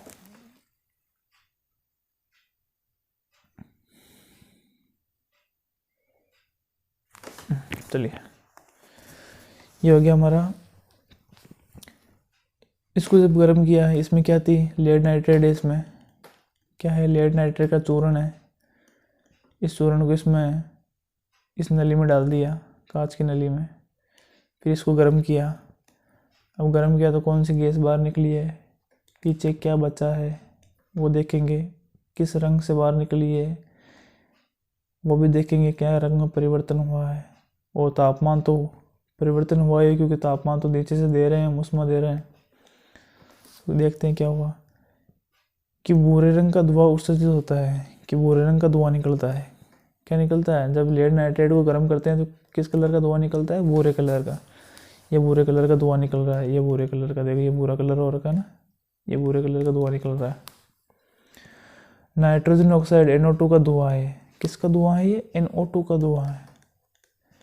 ये भूरा किस लिए भूरा हुआ है? NO2 की वजह से भूरा हुआ है। ये NO2 किसका धुआं है? भूरा। भूरा धुआं किसका है? NO2 का है।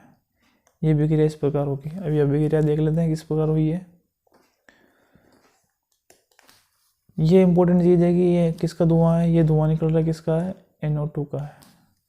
अभिक्रिया देख लेते हैं। ये हो गया ना, लेड नाइट्रेट हो गया Pb, क्या हो गया? PbNO3, ये हो गया P, हो गया ये लेड नाइट्रेट। अब इसको गर्म किया, यहाँ पर आप तापन लिख सकते हैं, गर्म लिख सकते हैं, गर्म किया, या फिर आप लिख सकते हैं उष्मा दी, कोई सा वर्ड लिख सकते हैं तीनों में से। तो चलिए इसको गर्म किया, तो गर्म करने पर ये वही बात है, ये वियोजन अभिक्रिया ही है। ये एक बड़ा तत्व है, 3 छोटे टुकड़ों में टूट रहा है, और उसमें वियोजन है। कौन सा है? वियोजन में भी कौन सा है? उसमें वियोजन है। उसमें वियोजन क्यों है? क्योंकि इसको हम उष्मा देकर तोड़ रहे हैं, इस चीज़ को उष्मा देकर तोड़ रहे हैं। 3 ये टूट रही है, तो उसमें वियोजन टूट रही है। चलिए ये बात हो गई। अब टूटने के बाद क्या बन रहा है? एक तो बन रहा है लेड ऑक्साइड। लेड ऑक्साइड का सूत्र क्या होता है? PbO। PbO, ये हो गया हमारा लेड ऑक्साइड। क्या हो गया? PbO, लेड ऑक्साइड हो गया ये।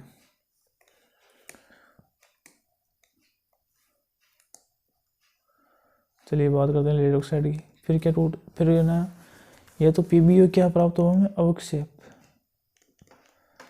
जैसे इसके अंदर हमने लेड नाइट्रेट को गर्म किया, गर्म करने पर इसको गर्म किया, गर्म करने पर ये थोड़ा बहुत पिघला, पिघलने के बाद में इसमें से गैस निकली, ये NO2 गैस निकल गई। चलो फिर पीछे क्या बचा? पीछे जो बच गया, जो इसके चिपक गया इसके, ये इसके अंदर रह गया, कुछ रहेगा, पूरा तो उड़ेगा नहीं, जो रहेगा वो रहेगा, क्या रहेगा? उसे कहते हैं अवक्षेप कहते हैं। पीछे बचे हुए पदार्थ को हम अवक्षेप कहते हैं। और अवक्षेप किसका बचा है? किसका बचा है? लेड ऑक्साइड का। लेड ऑक्साइड को क्या कहते हैं? PbO। ये इसमें PbO बचा है। और NO2 गैस निकल गई है, जो बुरा धुआं छोड़ते हुए निकली है। और क्या, और कौन सी गैस निकली है साथ में? ऑक्सीजन गैस भी निकली है साथ में। ऑक्सीजन निकलेगी। अब क्या है कि इसमें ऑक्सीजन निकलेगी, इसका कैसे पता लगाया जा सकता है? जैसे नली है ये, जैसे ये नली थी। अब इसमें ऑक्सीजन का पता कैसे पता लगाएंगे? जब हमने इसको गर्म किया तो ये NO2 गैस निकली। अब इसमें हम क्या करेंगे? एक जलती हुई तीली या जलती हुई अगरबत्ती इसके अंदर डाल देंगे हम। ऐसे इसके अंदर अगरबत्ती डाल दी या तीली डाल दी तो वो और जोर से जलेगी। पहले धीरे जल रही थी ना, इसके अंदर डालते वो और तेज़ी से जलेगी। क्यों जलेगी? कोई चीज़ कब जलती है? कोई चीज़ कब जलती है? जब वो ऑक्सीजन, उसका दहन कब होता है, या कब जलती है? जब उसका ऑक्सीजन के साथ क्रिया होती है। पहले बताया था, जब कोई चीज़ जलेगी, कभी जलेगी जब उसके साथ ऑक्सीजन होगा। तो इसके अंदर ऑक्सीजन के पता लगाने के लिए जैसे हमने किसी जलती हुई माचिस की तीली अगरबत्ती को डाला तो वो और ज़ोर से जलने लगी, और ज़ोर से जलने लगी, और ज़ोर से उसका दहन होने लग गया। इससे क्या पता चला कि इसके अंदर ऑक्सीजन है? क्योंकि ऑक्सीजन की वजह से ही दहन होता है और अधिक फास्ट दहन होता है। तो इससे ये पता चलता है कि इसने ऑक्सीजन भी छोड़ी है। और रासायनिक अभिक्रिया में से हम पता लगा ही लेंगे, जब अभिक्रिया संतुलित होती है। तो इससे हम इसको प्रयोग द्वारा दे सकते हैं कि अब अपने लैब में जाएंगे, ये क्रियाकलाप करेंगे। इस क्रियाकलाप करने के बाद इसको सावधानी पूर्वक इसको पकड़ेंगे चिमटे से। इसके अंदर हम जलती हुई अगरबत्ती या कोई मोमबत्ती या तीली डाल के देख लेंगे।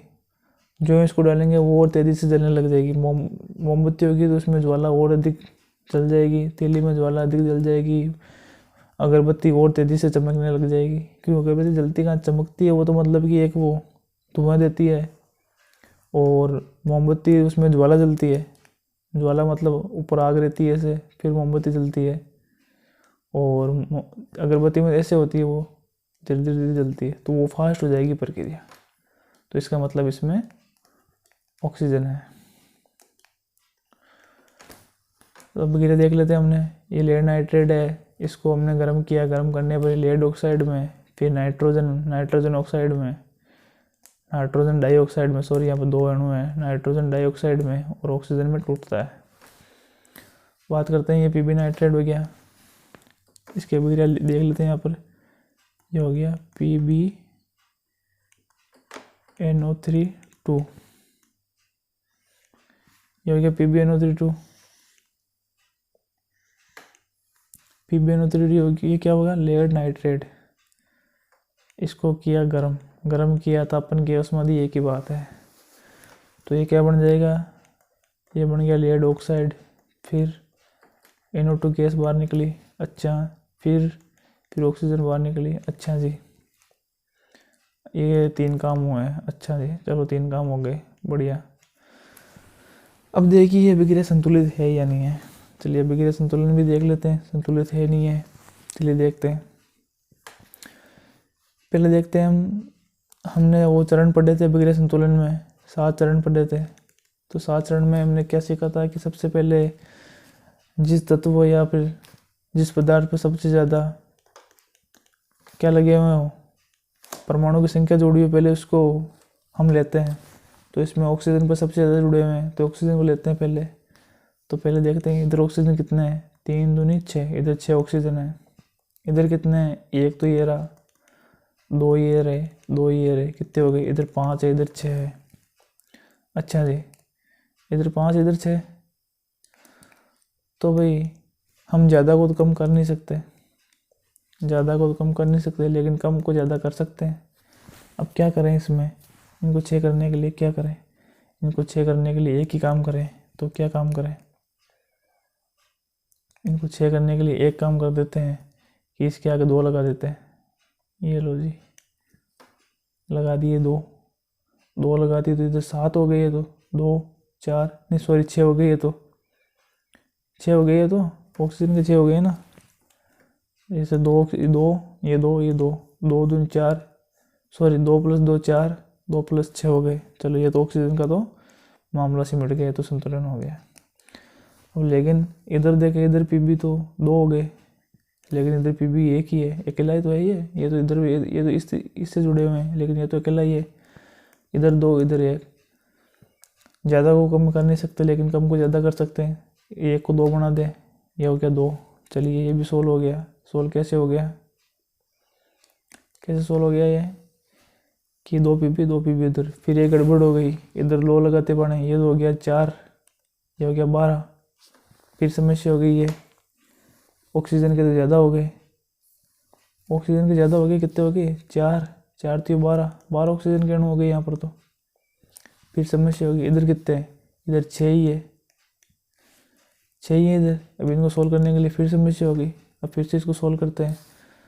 इधर 12, इधर कितने हैं 6, अब इनको 12 बनाने के लिए क्या करना पड़ेगा हमको, क्या करना पड़ेगा, इधर कितने हैं, इधर 6, इधर 12 है। तो ज़्यादा को कम कर नहीं सकते, कम को ज़्यादा कर सकते, तो क्या करेंगे, 6 बढ़ाने के लिए कितने की कम हो रही है, 6 की ज़रूरत है हमें, 6 बढ़ाने इधर। अब 6 कैसे बढ़ाएं, तो यहाँ लगा दिया हमने, ये रहा ऑक्सीजन ये ना, तो हमने यहाँ लगा दिया 4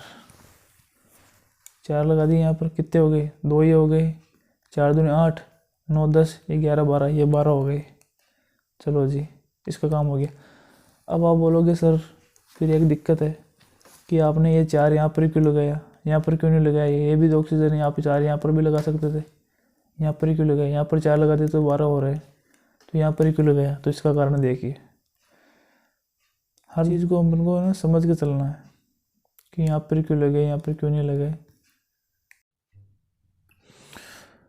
तो देखिए यहाँ पर ही 4 क्यों लगाए, यहाँ पर 4 क्यों नहीं लगाए हमने,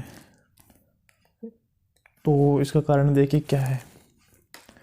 तो देखिए इधर पहले हम LHC साइड देखते हैं। LHC साइड क्योंकि हमें सबको साथ में लेकर चलना पड़ता है, आगे की देखनी पड़ती है कि क्या क्या रिक्वायरमेंट है, हमें किस किस तत्व की कितने अणुओं की ज़रूरत है। तो देखिए यहाँ पर, अब देखिए हमने 4 यहाँ पर लगाया। यहाँ पर क्यों लगाया है? क्योंकि यहाँ पर देखिए n की संख्या कितनी है। n की संख्या हमारे पास आ रही है 2, आ रही है 2। कितनी आ रही है n की संख्या हमारे पास? 2 तो यह है, यह आ रही है 2। अरे भाई 2 आ रही है ना, देखिए और 2 हो रहे हैं 2। और ऑक्सीजन तो हमारे पास हो गया है। ऑक्सीजन को हमने भी संतुलित कर लिया। कितने हो रहे थे? इधर 12 हो रहे, इधर कितने हो रहे हैं? इधर कितने हो रहे हैं हमारे पास? कितने हो रहे? 2 या 8 या 12, कितने हो रहे? 6, ये 6 दूनी 12 हो रहे हैं यहाँ पर। हो गया ऑक्सीजन। 3 दूनी 6, 6 दूनी 12 हो गए यहाँ पर तो। और यहाँ पर कितने हो रहे हैं? 2 और 4 दूनी 8, 8 ये 2, ये हो गया 12। पर लेकिन इधर ऑक्सीजन कितने हो रहे हैं? अभी सॉरी, इधर ये अपने नाइट्रोजन कितने हो रहा है? इधर इधर नाइट्रोजन हो रहा है अपने पास। एक मिनट देखिए यहाँ पर, एक मिनट सबको हटा दो एक बार।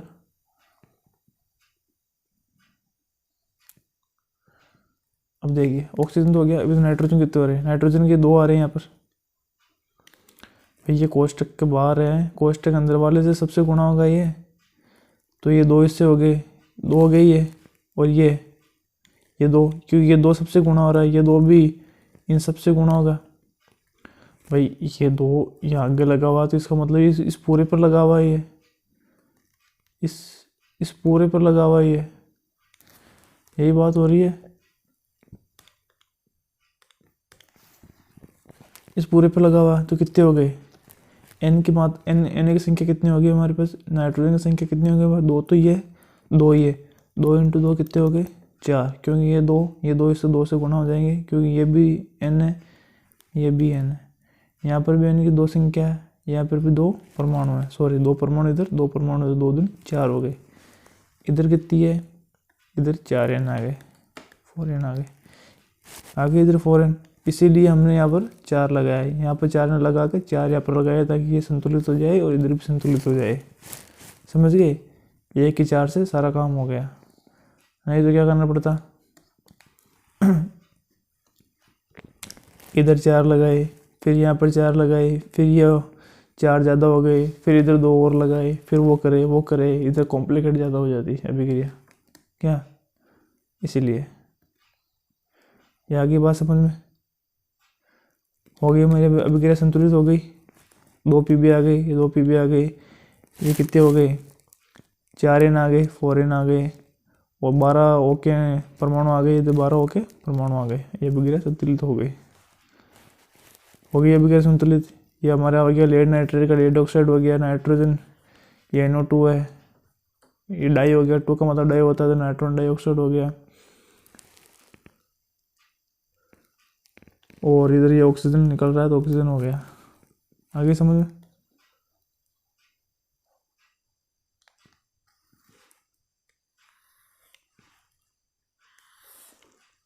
पिछले वाले में क्या था हमारे?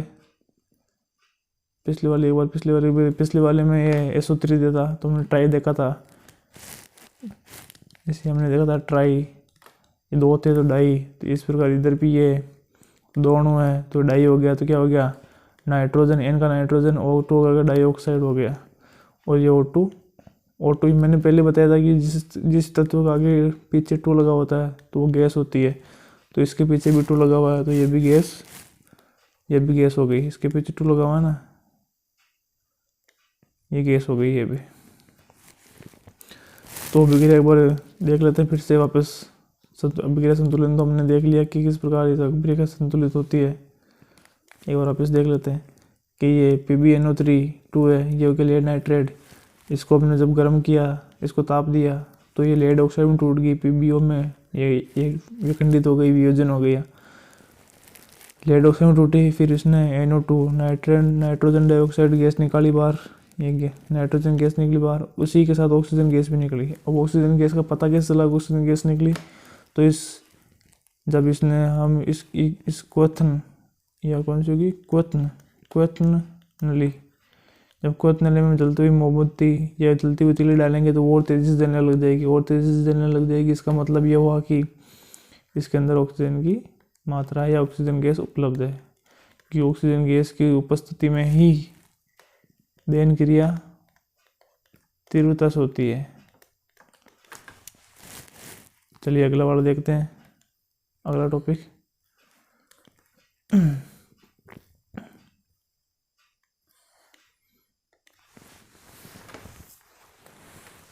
क्रियाकलाप ये कौन सा है? ये क्रियाकलाप है शायद 1.7। चलिए क्रियाकलाप 1.7 देखते हैं कि ये क्या कह रहा है, क्या इसकी बात कर रहा है, इसमें क्या बढ़ेगा क्या निकलेगा वो देखते हैं। तो क्रियाकलाप 1.7 है आपके विद्युत अपघटन से, विद्युत अपघटन से ये संबंधित है।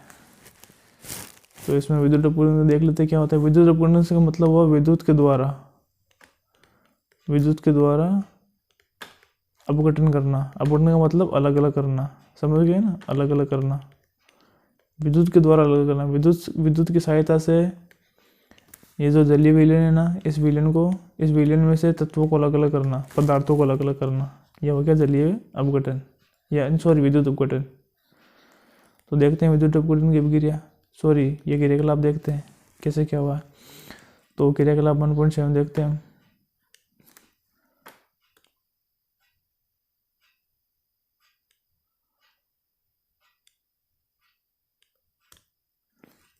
तो एक प्लास्टिक का मग लीजिए, ये प्लास्टिक का मग है, ये हम भी लेंगे,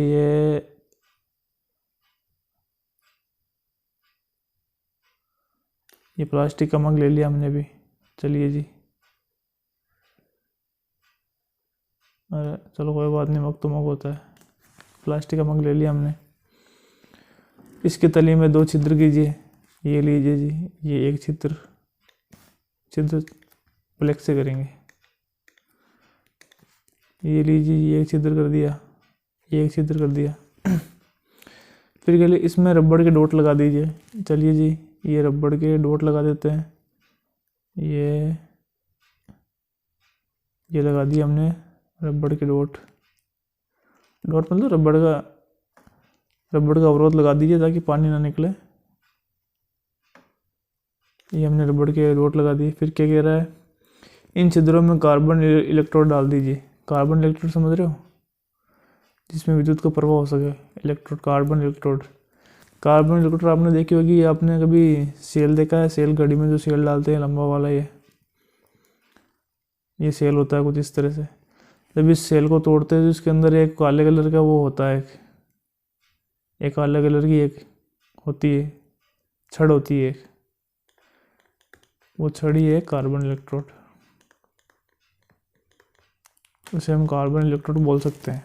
वो कार्बन इलेक्ट्रोड की श्रेणी में आती है। तो चलिए जी, हमने 2 डॉट लगा दिए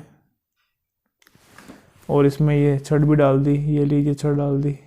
छड़ को हम दूसरा कलर दे देते हैं, छड़ को हम देंगे हरा कलर। ये लीजिए जी, थोड़ा बड़ा कर देते हैं इसको, अपने आप हो जाएगा।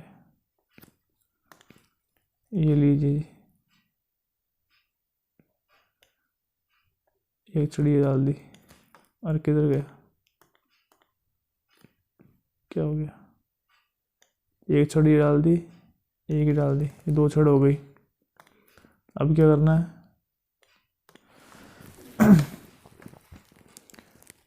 ये छड़ लगा दी हमने। इन इलेक्ट्रोड का 6 वोल्ट की बैटरी से जोड़ दीजिए इनको। अभी ये इलेक्ट्रोड इनको हम 6 वोल्ट की बैटरी से जोड़ देंगे, 6 वोल्ट की बैटरी से जोड़ना है इनको। तो ये तार आया, ये गया, ये गया। अभी हमको पता नहीं है कौन सा प्लस है कौन सा माइनस का है, हम तो जोड़ रहे हैं बस। ये आ गई बैटरी, ये लो जी, ये 6 वोल्ट की बैटरी हो गई। चलो जी, 6 वोल्ट की बैटरी आ गई। मग में इतना जल डाल दीजिए कि इलेक्ट्रोड डूब जाए। चलिए जी, अभी इस मग को जल से भर देते हैं। ये लीजिए जी, ताकि ये दोनों डूब जाए इलेक्ट्रोड, पहले डुबा देते हैं सीधा ही।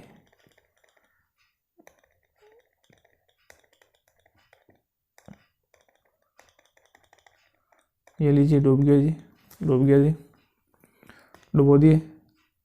हाँ जी, अब आगे बोलिए अब क्या करना है। जल में तनु सल्फ्यूरिक अम्ल डाल दीजिए, सल्फ्यूरिक अम्ल, इसमें सल्फ्यूरिक अम्ल डालना है। तो ये लीजिए, सल्फ्यूरिक अम्ल डाल देते हैं। चलो सल्फ्यूरिक अम्ल डाल दिया, सल्फ्यूरिक अम्ल डाल दिया, कुछ बूंदे डाल दी।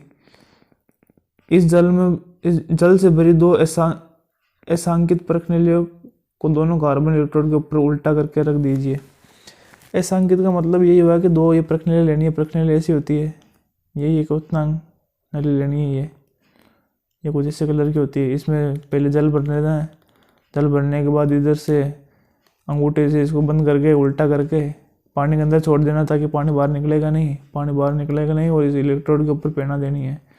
चलिए जी, इस इलेक्ट्रोड के ऊपर हम प्रेरणा देते हैं। इसको कलर कौन सा चूज करें, ये चूज कर लेते हैं। इसको इनके ऊपर प्रेरणा देनी है,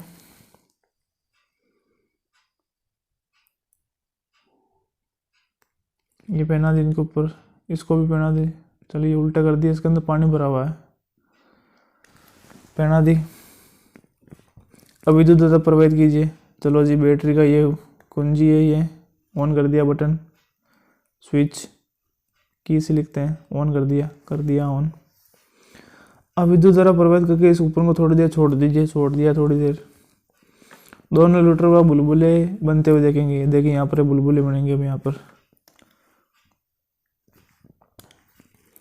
ये बुलबुले बनने लग जाएंगे। यहाँ पर बुलबुले,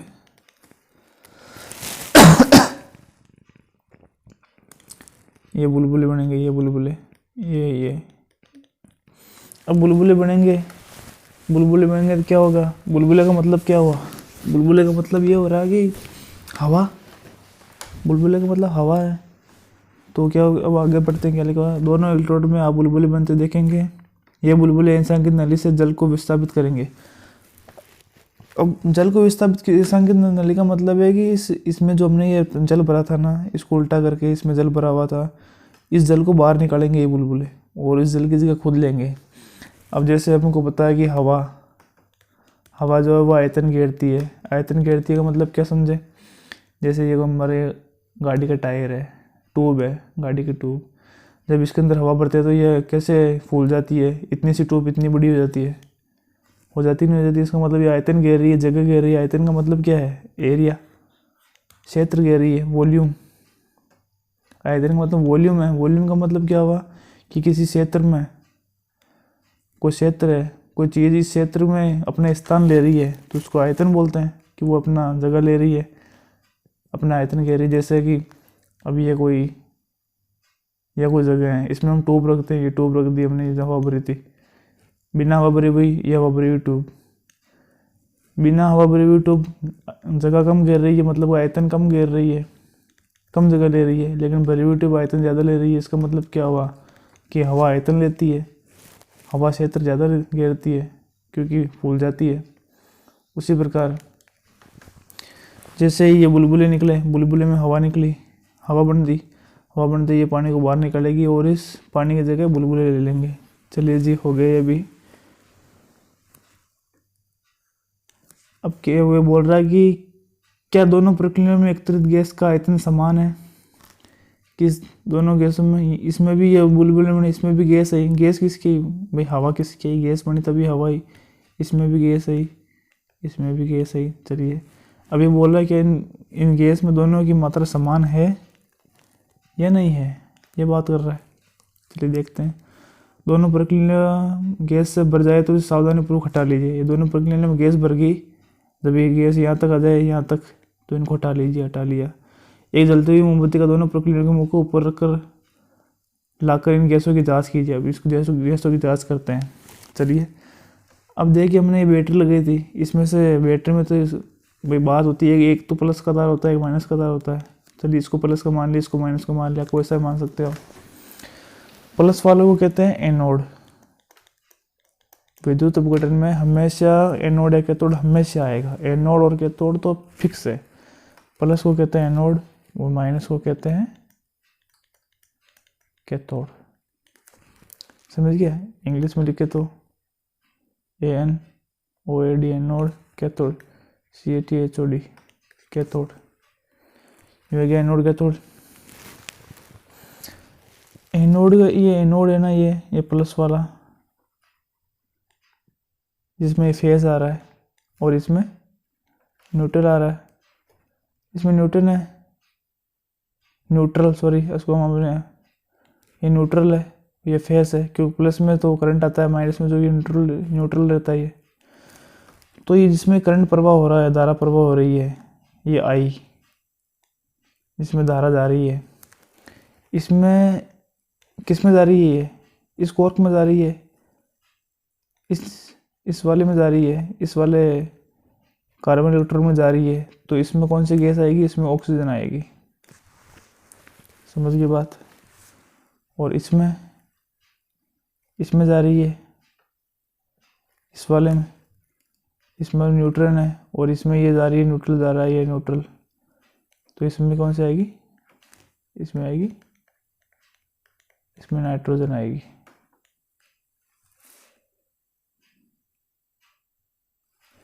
इसमें कौन सी गैस आएगी? सॉरी, इसमें हाइड्रोजन आएगी। सॉरी,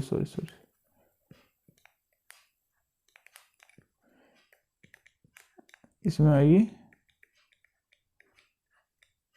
इसमें कौन सी आएगी? हाइड्रोजन आएगी। नाइट्रोजन निकल गया, सॉरी इसके लिए। इसमें आ गई ऑक्सीजन, इसमें आ गई हाइड्रोजन। हाइड्रोजन को किससे लिखते हैं? H2 से लिखते हैं।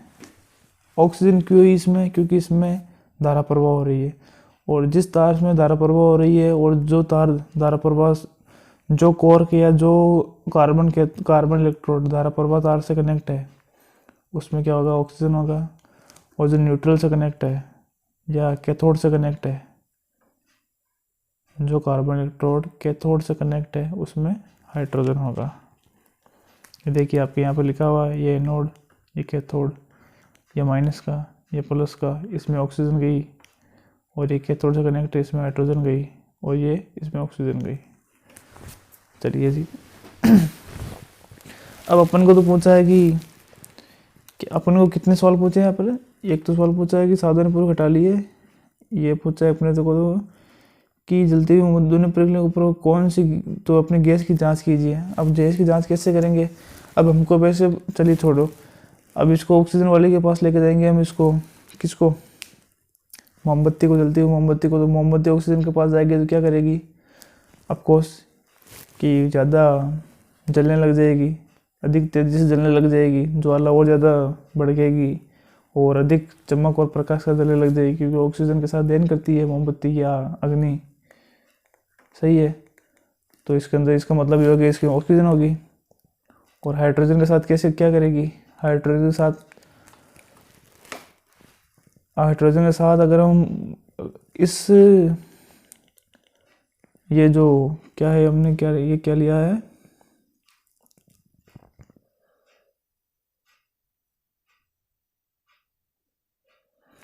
ये जो ये हमने ये वाली कांच के लिए ना, ये नली, इस नली में हाइड्रोजन गैस है। तो हाइड्रोजन गैस है, तो जैसे ही जलती हुई मोमबत्ती को इसके सामने ले जाएंगे तो पट पट की आवाज़ आएगी। कैसे?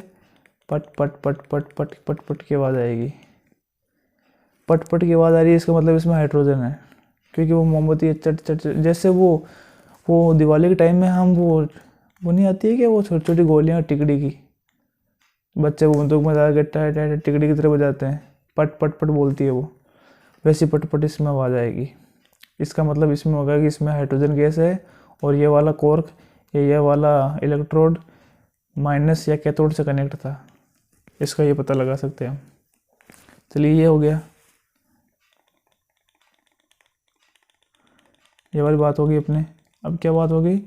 अब हम बात कर रहे हैं कि कौन से, अब एक हमें ये भी पूछा था कि किस में ज़्यादा आयतन है, कि भाई कौन सी गैस ज़्यादा है, या ऑक्सीजन ज़्यादा होगी या हाइड्रोजन ज़्यादा, की कौन सी गैस ज़्यादा होगी, यह भी पूछ रहा है।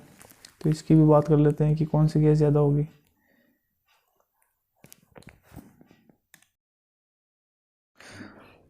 तो हम आयतन की बात करते हैं, तो आयतन कितना क्या करेगी? तो चलिए आयतन देखते हैं। एक बार इसको मैं बिठा दूँ सबको।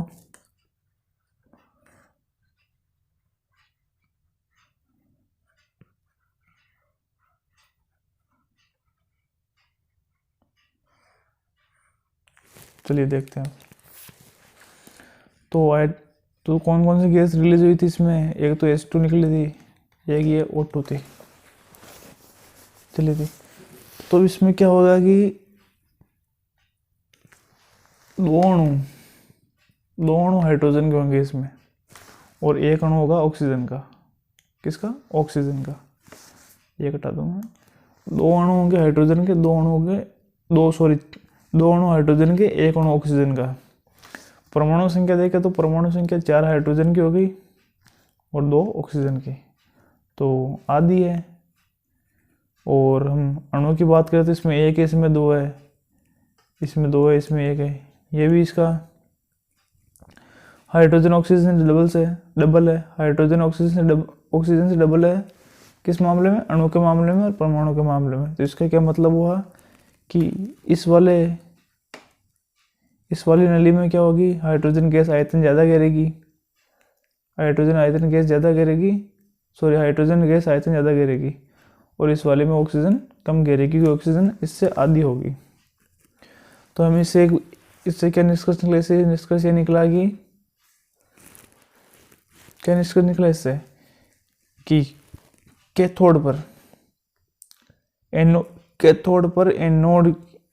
एनोड से ज़्यादा, कैथोड पर एनोड से ज़्यादा, ये हो गया कैथोड, ये हो गया एनोड। कैथोड पर एनोड से ज़्यादा यानी प्लस में ही है, इससे ज़्यादा की बात हो रही है, गैस का आयतन होगा। कौन सी गैस का होगा? हाइड्रोजन गैस का आयतन ज़्यादा होगा। समझ गए? और ये ऐसे भी कह सकते हैं, एनोड पर कैथोड गैस की मात्रा से आयतन कम होगा, क्योंकि कैथोड पर हाइड्रोजन की ज़्यादा है, तो इस पर ऑक्सीजन कम हो गया। इस पर क्या होगा? देखिए,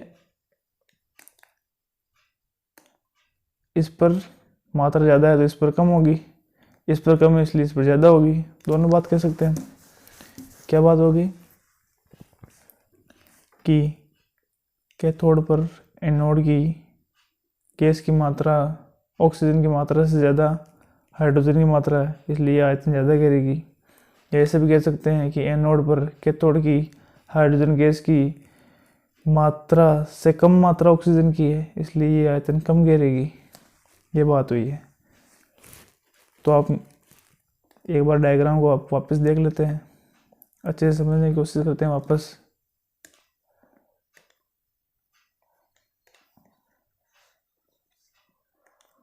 एक बार पूरा देख लेते हैं इसको वापस, कैसे क्या हो रहा था, कैसे क्या नहीं हो रहा है। एक बार वापस देख ले पूरा, ताकि आपको भी अच्छे से समझ में आएगा। जितने ज़्यादा बार समझोगे उतने ज़्यादा फ़ायदा आपके लिए। जैसे ये कोई मग है, ये मग ले लिया हमने, तो ये मग ले लिया। चलिए जी, ये हो गया, मग बना लिया हमने, ये मग बन गया भाई अपना।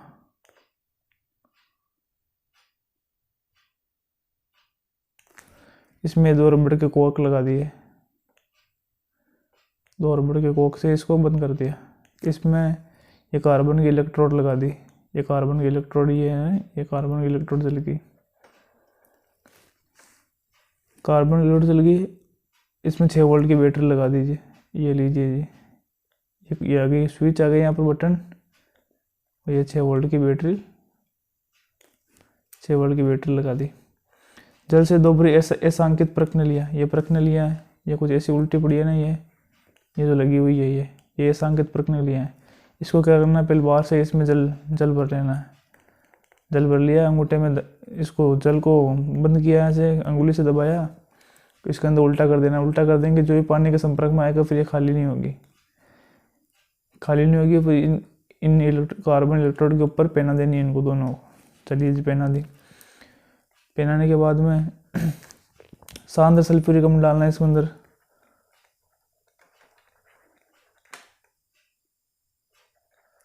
सांद्र सल्फ्यूरिक अम्ल डाल दिया, कुछ बूंदे डाल दी, 2-3 बूंदे डाल दी। डालने के बाद में बैटरी ऑन कर दी, कुंजी ऑन कर दी, यहाँ से बटन ऑन कर दिया बटन ऑन यहाँ से। अब थोड़ी देर रुकते हैं कि क्या होगा। ये बटन ऑन कर दिया यहाँ से हमने, तो थोड़ी देर में देखते हैं कि इन दोनों प्रक्रियाओं के अंदर बुलबुले उठने लग जाते हैं। ये बुलबुले क्या करेंगे, इस पानी को बाहर निकालेंगे और खुद अंदर चली जाएंगी, क्योंकि हवा आयतन घेरती है। गैस, जो भी गैस बनेगी, हवा गैस ही है, आयतन घेरते हैं। तो ये धीरे धीरे धीरे धीरे करते करते करते करते ये सारे पानी को बाहर निकाल देंगे और पूरे से हवा से या गैस से भर जाएंगे दोनों। जो ये दोनों गैस से भर जाएंगे, इन दोनों को बाहर निकाल लेंगे। बाहर निकाल लिया, बाहर निकाल के इनमें चेक करेंगे कि कौन सी, किस में कौन सी गैस है।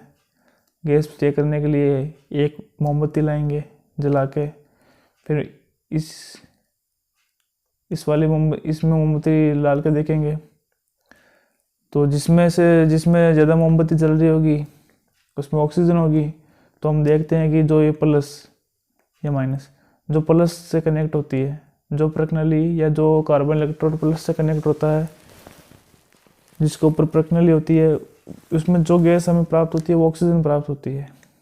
ऑक्सीजन प्राप्त होती है। जो प्लस से कनेक्ट होता है उसे एनोड कहते हैं, जो माइनस से कनेक्ट होता है उसे कैथोड कहते हैं। तो इसमें क्या है, हमें कैसे पता चला कि इसमें ऑक्सीजन है? पता ऐसे चला कि जो ही हम मोमबत्ती की उसको पास में लाए, मोमबत्ती और तेज़ी से जलने लग गई, प्रकाश उसका दोगुना हो गया। और दूसरी वाली में हाइड्रोजन है, और हाइड्रोजन कैसे पता चला? जो ही हम इसके पास मोमबत्ती ले गए, पट पट पट पट की आवाज़ आने लग गई। चलिए ये तो हो गया, और एनोड कैथोड समझ में आ गया। अब हम बात करेंगे कि इसमें ये भी पूछ रखा है कि गैस की आयतन कितना, दोनों में गैस क्या गैस बराबर है, क्या है गैस आयतन बराबर है, इसका ये भी पूछ रखा है। कहाँ पूछ रखा है?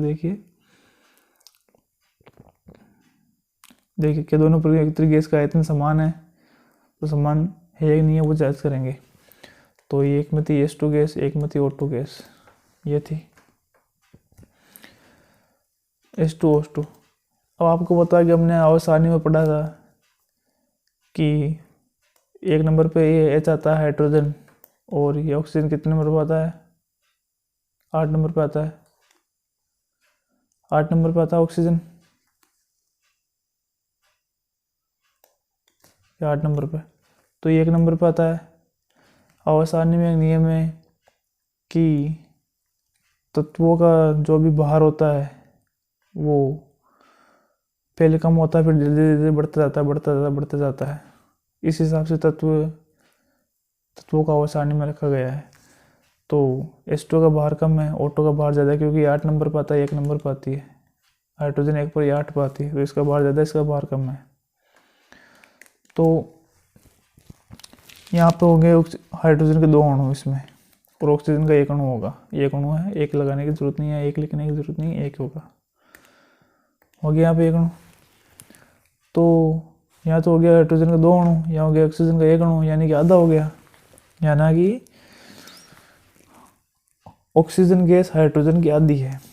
यानी कि इसका मतलब ये हुआ ना, या 2 लगा हुआ है, 1 लगा हुआ, तो ऑक्सीजन गैस हाइड्रोजन की आधी है, या हाइड्रोजन गैस ऑक्सीजन की 2 गुनी है। बात सेम ही है। हो गया इसमें। तो इसमें क्या हो गया, दो अणु हाइड्रोजन के, 1 अणु ऑक्सीजन का, या चार परमाणु हाइड्रोजन के, 2 परमाणु ऑक्सीजन के, ये भी आधे हैं, और 2 1 ये भी आधा, ये भी आधा, ये भी आधा। तो हम इससे कह सकते हैं कि क्या, इसे क्या निष्कर्ष निकलेगा कि एनोड पर, ये हो गया अपना एनोड, एनोड पर कैथोड की गैस की मात्रा की अपेक्षा, एनोड पर कैथोड की गैस की मात्रा की अपेक्षा ऑक्सीजन गैस आधी है। कैथोड पर कौन सी गैस है? Hydrogen gas. हाइड्रोजन गैस की आधी है। ऐसे कह सकते हैं, कैथोड पर एनोड की ऑक्सीजन गैस की अपेक्षा हाइड्रोजन गैस 2 गुनी है। हो गया। तो ये निष्कर्ष निकला इससे। तो दोनों स्थिति में क्या होता है, दोनों स्थिति देख लिया हमने, दोनों स्थिति में क्या होता है और कौन कौन सी गैस उपस्थित है। गैस कौन सी उपस्थित है? ऑक्सीजन, हाइड्रोजन उपस्थित है। क्या क्या होता है? एक में तो दहन ज़्यादा होता है, ऑक्सीजन वाली में तो दहन तीव्रता से होता है, और हाइड्रोजन वाली में पटपट की आवाज़ आती है। क्या उसकी? पट पट पट की आवाज़ आती है, ध्वनि आती है, आवाज़ आती है। और समान है या नहीं है? तो समान नहीं है। समान कैसे नहीं है कि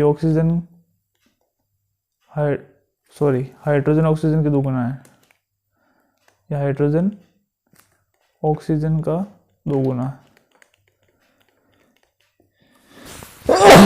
सॉरी, हाइड्रोजन ऑक्सीजन का दुगुना है। ये आपका क्रियाकलाप 1.7 कंप्लीट हो गया। इसमें देख लिया हमने कि कौन सा एनोड होता है, कौन सा कैथोड होता है। एनोड पे होती है ऑक्सीजन गैस, कैथोड पे होती है हाइड्रोजन गैस। एनोड कनेक्ट होता है प्लस से, कैथोड कनेक्ट होता है माइनस से। जब ऑक्सीजन गैस के पास हम मोमबत्ती लेके जाएंगे तो ज़्यादा तीव्रता से जलेगी। कैथोड की जब इस हाइड्रोजन गैस के पास के लेके जाएंगे तो ये पट की आवाज़ के साथ जलेगी। हाइड्रोजन गैस ऑक्सीजन गैस की दुगुनी होती है। क्या समझ में? ये आपका तरह क्रियाकलाप था, ये आपका प्रैक्टिकल था। ये हो गया कंप्लीट। ये हमने आज का बॉक्स देख लिया है। तो अब हम अगले टॉपिक के बाद अगले वीडियो में, नेक्स्ट वीडियो में बात करेंगे। तब तक आप इन वीडियोस को शुरू से एंड तक देखिए, रिवीजन कीजिए। और कोई चीज़ समझ में नहीं हो तो आप वीडियोस को बार बार देखिए, आपको ज़रूर समझ में आएगी। फुल डिटेल में समझाया हुआ आपको, आपके 10th क्लास 10th के लेवल से भी ऊपर समझाया हुआ आपको, ताकि आप 11th 12th में अगर कोई साइंस मैथ ले या साइंस बायो ले, अगर साइंस फील्ड में आपको जाना चाहे तो आपको दिक्कत नहीं होगी, क्योंकि आपका बेस मजबूत होगा। आपके बेस यानी आपका अगर आपका नींव बढ़िया होगी तो आप 11th 12th में जल्दी सर्वाइव कर पाओगे, आपको दिक्कत कम होगी, क्योंकि आपको पूरा डिटेल से पढ़ाया हुआ है, पूरा डिटेल से समझाया कि कैसे क्या हो रहा है। एक एक अणु को, एक एक परमाणु को, एक एक सब कुछ तोड़ तोड़ के आपको मैंने डिटेल से बताया पूरा। तो वीडियोस को आप लाइक कीजिए, और अभी तक आपने हमारे चैनल को सब्सक्राइब नहीं किया तो सब्सक्राइब कीजिए, और वीडियो को आप अपने दोस्तों को, सहपाठियों को या अपने क्लासमेट्स को शेयर कीजिए। और एक चीज़ और, मिलेंगे नेक्स्ट वीडियो में, तब तक के लिए धन्यवाद।